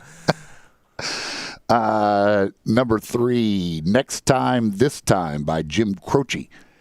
Number 2, This Is Where the Cowboy Rides Away, George Strait. And number 1, This Is How We Do It, Montel Jordan. Carolyn, number 5, In This House, Lil Wayne and Gucci Mane. Did I do it right? Yeah. Yeah, that was pretty good. That was way smoother than Okay, that was okay, good. okay. I'm impressed. Well, thank you. I appreciate that. Number 4, Play This When I'm Gone by Machine Gun Kelly. Let's see. This Is How We Roll, Florida Georgia Line. Number 2, This Is It, Kenny Loggins. And number 1, This Is How We Do It, Montel Jordan. Wow. Montel getting the love. Barney from Mayberry checks in. Number 5 with Walk This Way, Run DMC. Number 4, This Damn Song by Pecos and the Rooftops. Okay, sir. Number 3, Start This Blank Off Right. Start This S Off Right, Lil Wayne. Number 2, This Cowboy's Hat by Chris Ledoux. And number 1, Can't Fight This Feeling, REO Speedwagon. That one really came close to my list. Wow. Forgot about that one. Good song. Let's see here. Bobby in Midtown, your whole list didn't come through. I need your number 2 and number 1. So it cut off your number 2 and 1. So if you could text in your number 2 and 1, I could do your list. Ray in Cordova, honorable mention to This Land Is Your Land by Woody Guthrie. And At This Moment by Billy Vera. Number 5, Why Can't This Be Love, Van Halen. Number 4, This Will Be an Everlasting Love by Natalie Cole. Number 3, This Magic Moment, Benny King and the Drifters. That was another one that I considered greatly. Number 2, This Time, Bryan Adams. And number 1, This Is It, Kenny Loggins. Lou and KC, number 5, This Crazy Love of Mine by Poco. A good song. Number 4, This Old Heart of Mine by the Isley Brothers. Number 3, This Is Your Life by Norman Connors featuring Eleanor Mills. Number 2, This Is Your Life by Prince. Number 1, This Is Your Life by the Commodores. Note, those last 3 are entirely different songs. How about that? 3, This Is Your Lives, but all different. Let's see here. Where is this one? Number 5, This One's For Me, Tom Petty and the Heartbreakers. Number 4, This Old Heart of Mine, the Isley Brothers. Number 3, Is This Love, Bob Marley. Number 2, This Little Girl, Gary U.S. Bonds. And number 1, We Got to Get Out of This Place by the Animals. Honorable mention to Why Can't This Be Love? Last Thing I Needed, First Thing This Morning, Willie Nelson. And This Note's For You, Neil Young. Let's see here. Number 1, This Is It, Kenny Loggins. Number 2, This Girl Is on Fire, Alicia Keys. Consider that one. Is that the title of that song? This Girl Is on Fire. I think. It is? Okay. Yes, I think so. Let's see here. Number 3, This I Believe, Church Choir. Number 4, This Train by Randy Travis. And they did not send in an... Oh, here we go. Number 5, Is This Love? Let's see here.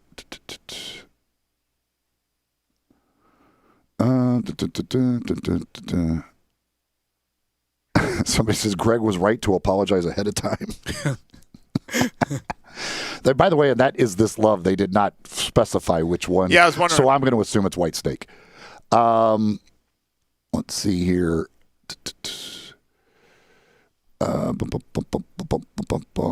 Okay, here's Bobby. Bobby finished his list here. Okay, now we got Bobby in Midtown. Number 5, Are You Sure Hank Done It This Way by Waylon Jennings. This Flight Tonight, Nazareth version. Kiss This by the Struts. Number 2, Rip This Joint by the Rolling Stones. And in honor of Eddie Van Halen at number 1, Why Can't This Be Love? Somebody said, thought Greg was going to pick Huey Lewis's If This Is It. Not a bad song. Not a bad song. I'm a big fan of Huey Lewis and the News.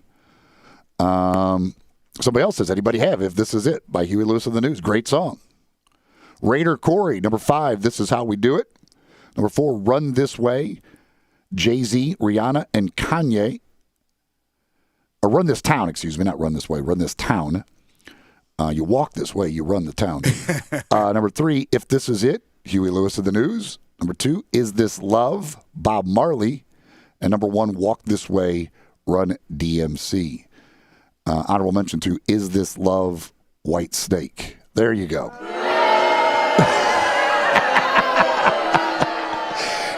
He had Bob Marley in there. See, some of us can just represent both songs. You don't have to pick one or the other. He just doesn't like to hear White Snake. I mean, it's the words. He even had Bob Marley at number 2, and he just gave the honorable mention to White Snake in honor of me, by the way. Yeah, he mentioned it just. Yeah, I don't know. I don't think he actually wanted to mention the song. He just did it. He did it for my birthday. To appease Eli. He did it Eli. as a birthday present to me, a day late birthday present. Somebody says Nickelback is hack. They may be, in your opinion, but that song is the only thing I like about them. I do like that song. Let's see. John on Facebook, Take This Job and Shove It by Johnny Paycheck. Nice. This Is It, Kenny Loggins. I Ain't Living Long Like This by Waylon Jennings. Walk Through This World With Me by George Jones. And this one's From the Heart by Tom Waits. Bobby on Facebook, This Is How We Do It. Number 4, This Time by Waylon Jennings. Number 3, Rock This Town, Stray Cats. Nice. Number 2, I Love This Bar, Toby Keith. And number 1, I really wish I should have put it on my list. I thought people would give it more love. Thank you, Bobby. You Can't Touch This by MC Hammer. Thought we'd get more of You Can't Touch This. Disappointed. Andrew, Much Too Young to Feel This Damn Old. Number 4, Crazy for This Girl by Evan and Jaron. Number 3, Make This Day, Zach Brown Band. Number 2, Always Remember Us This Way, Lady Gaga from A Star Is Born. And number 1, Woke Up This Morning, The Sopranos Theme by Alabama 3. Great song. Great opening to The Sopranos. I did not know that it was called Woke Up This Morning, nor the band Alabama 3. Wow. Oh, excellent song. Bobby says, Greg's number 1 wasn't released. It escaped. What? Come on, man. You guys are knocking player? They're players, baby. A lot of time people say don't hate the player, hate the game. This time I could say I hate the player. And by the way, no Daily Bing today. No Lawrence Welk. Come on. Chop, chop, ladies and gentlemen. Is that it? See, okay, yeah. See, the Raider Corey says if I couldn't get my Mickey song, no way This Girl on Fire should count. It's only Girl on Fire. See, that's what I thought. I did not think the this is in the title. Well, if it's not, then it doesn't count. I thought it was, but then again, I briefly wrote it down. That was one that just popped into my head. I love Alicia Keys. I wrote it down, but I never looked it up because I wasn't putting it in my 5. So, no, if it's not officially Let's see here. Is without this, it doesn't count. Simple. Yeah, everything I see is it's just Girl on Fire. Which that's what I thought. I did not think there was a this in the title of that one. I know because I know somebody used it yesterday and they had it as just Girl on Fire. Like Corey, the stool pigeon, man. He said, if it's not good enough for me, it's not good enough for that person, and he's absolutely right. All right, any more? Somebody says, "This Little Heart of Mine, I'm gonna make it shine." Yeah. Who sings that? I have no idea. That's it? They came in with one song? That was an honorable mention from somebody that we'd already done the list. All right, tomorrow the topic is name. Name. N-A-M-E. Okay? Name needs to be in the title of your song. Hey, Tennessee, sports betting is almost here, and FanDuel Sportsbook is giving you an exclusive offer to get started. Right now, FanDuel Sportsbook is giving users $50 in free bets just for signing up. You heard that right. They're giving you $50 in free site credit to register and verify early. No deposits required. FanDuel is America's #1 sports betting site for a reason. They've got odds on all the biggest sports and a simple, intuitive app that makes it easy to find the bet you're looking for, then lock it in. And unlike other sports books, once you win, FanDuel gets you your cash in as little as 24 hours. Why? Because it's the right thing to do. But right now, the right thing for you to do is download the FanDuel Sportsbook app and check out their fantastic app for yourself.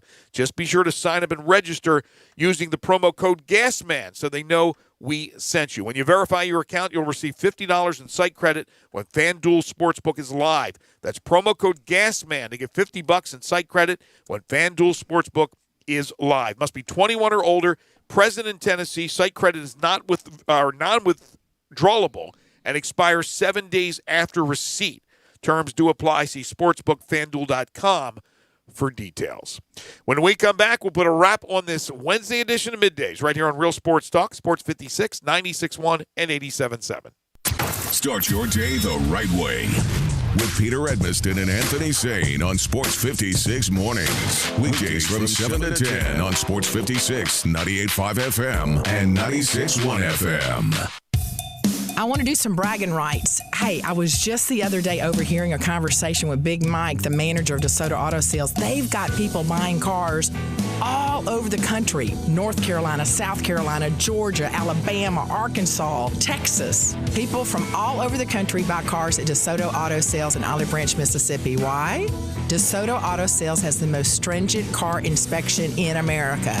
They get it right the first time. Quality and low mileage. Factory warranty on most vehicles. My favorite part is the people who work there. Big Mike, all the employees are professional, friendly, and go that extra mile. Expect as you walk in the door, you're treated like family. DeSoto Auto Sales understands your time matters. We can help you find your dream car and get all the paperwork finished in less than an hour. Come see us at DeSoto Auto Sales and be part of our family. Have a great buying experience every time. 662-890-7184. A good friend of mine told me about this awesome place for lunch. Oh, yeah? What's the name? Neil's Grill and Bar, where the fat man rocks. Everybody knows Neil. Where's it located? It's located in Yorkshire Square off of Quince. And what's it like? The best lunch place in Memphis. You know, like real mashed potatoes and gravy. Everything is made from scratch. Monday through Friday, daily lunch specials like Monday, baked chicken, Tuesday, chicken fried steak. Yum. Fried chicken livers every Wednesday. Friday, Salisbury steak, barbecue chicken, or if you just want a vegetable plate, the best veggies in town. What about the lunch price? Meat and 2 veggies, $7.95. Meat and 3 veggies, $9.99. And veggie plate, $8.95. Big fat boy portions, man. Man, you're making me hungry. Come hear the best live local music at Neil's. Mondays, karaoke. Tuesdays, Debbie Jameson. Wednesdays, Elmo and the Shades. Thursdays, Eddie Smith. And the best Memphis music all weekend at Neil's Bar and Grill, where the fat man rocks. Now, back to Sports 56 Middays delivered by FedEx. Visit FedEx.com/e-commerce to see how FedEx can help you start, grow, and efficiently manage your business. This hour is also brought to you by East Memphis Ace Hardware at Quince and White Station. Here once again are Greg Gaston and Eli Savoy. Tomorrow, Brandon Lang among our guests. He'll join us at 10:25. We're not sure yet if we're going to get Ryan Silverfield because there's no game. He usually doesn't join us when there's no game, but we're trying to get him on for the program tomorrow. We will have Harold Grader and the AutoZone Liberty Bowl Inside College Football Hour from 12 to 1, so plenty of college football talk. We'll have our world-famous Pick 6 as well. Time now for one final thing. Before Greg and Eli get out of here for the day, they each have one final thing they think you should know to make it through the rest of your day. So here are Greg and Eli with one final thing. So once upon a time, there was a terrific tag team duo of Dan Patrick and Keith Olbermann on SportsCenter on ESPN, and they were terrific. I don't know what has happened to Keith Olbermann, and I'm not even talking about the political deal. You know, his politics is his politics, but he has been to ESPN, it seems like 3 or 4 different times. He has come and gone. So I'm going to try to follow this, try to follow me here reading this story about Olbermann, okay? Olbermann has worked at ESPN on and off since 1989. He joined the network full-time in 92. He worked there until 97 before leaving for MSNBC, then spending time at Fox Sports Net. He wound up back with ABC Radio in 2001 and ESPN Radio in 2005, but was mostly working for MSNBC during that time. Continued his news and politics duties there even after adding a Football Night in America role with NBC in 2007. Following sports stints with NBC and TBS, Olbermann returned to ESPN in 2013 for his own show, which featured the regular Worst Person in the World segment that he started with MSNBC in 2003. In 2015, he left again. He then returned again in 2018 after finishing a 2016-17 political commentary run with GQ's YouTube channel. He even co-hosted a reunion Sports Center with Dan Patrick last year. Now he's heading out again.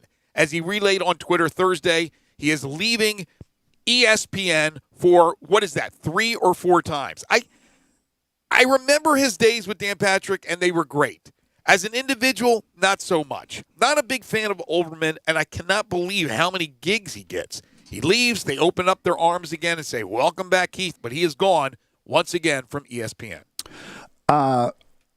While the Titans obviously deal with their COVID situation, and if there is another report now that the players definitely did gather together and work out last week, there's actually some pictures from a distance that you can't necessarily tell that's them, but they claim that it is them working out at Montgomery Bell Academy in Nashville. So we'll see what happens with that. But this is kind of surprising to me. The Dolphins have been given the okay to have full capacity at home games.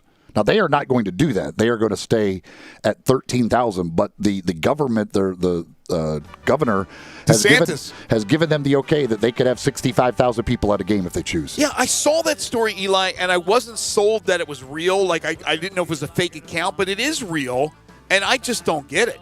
I don't get it. Why wouldn't the Dolphins, though, go a little bit higher than what they have now? You're not going to go crazy and bring 65,000 people in there, and I don't even know if that many people would want to be there. But not to watch the Dolphins. Not to gather with all those people either. But it is Florida. They're pretty crazy.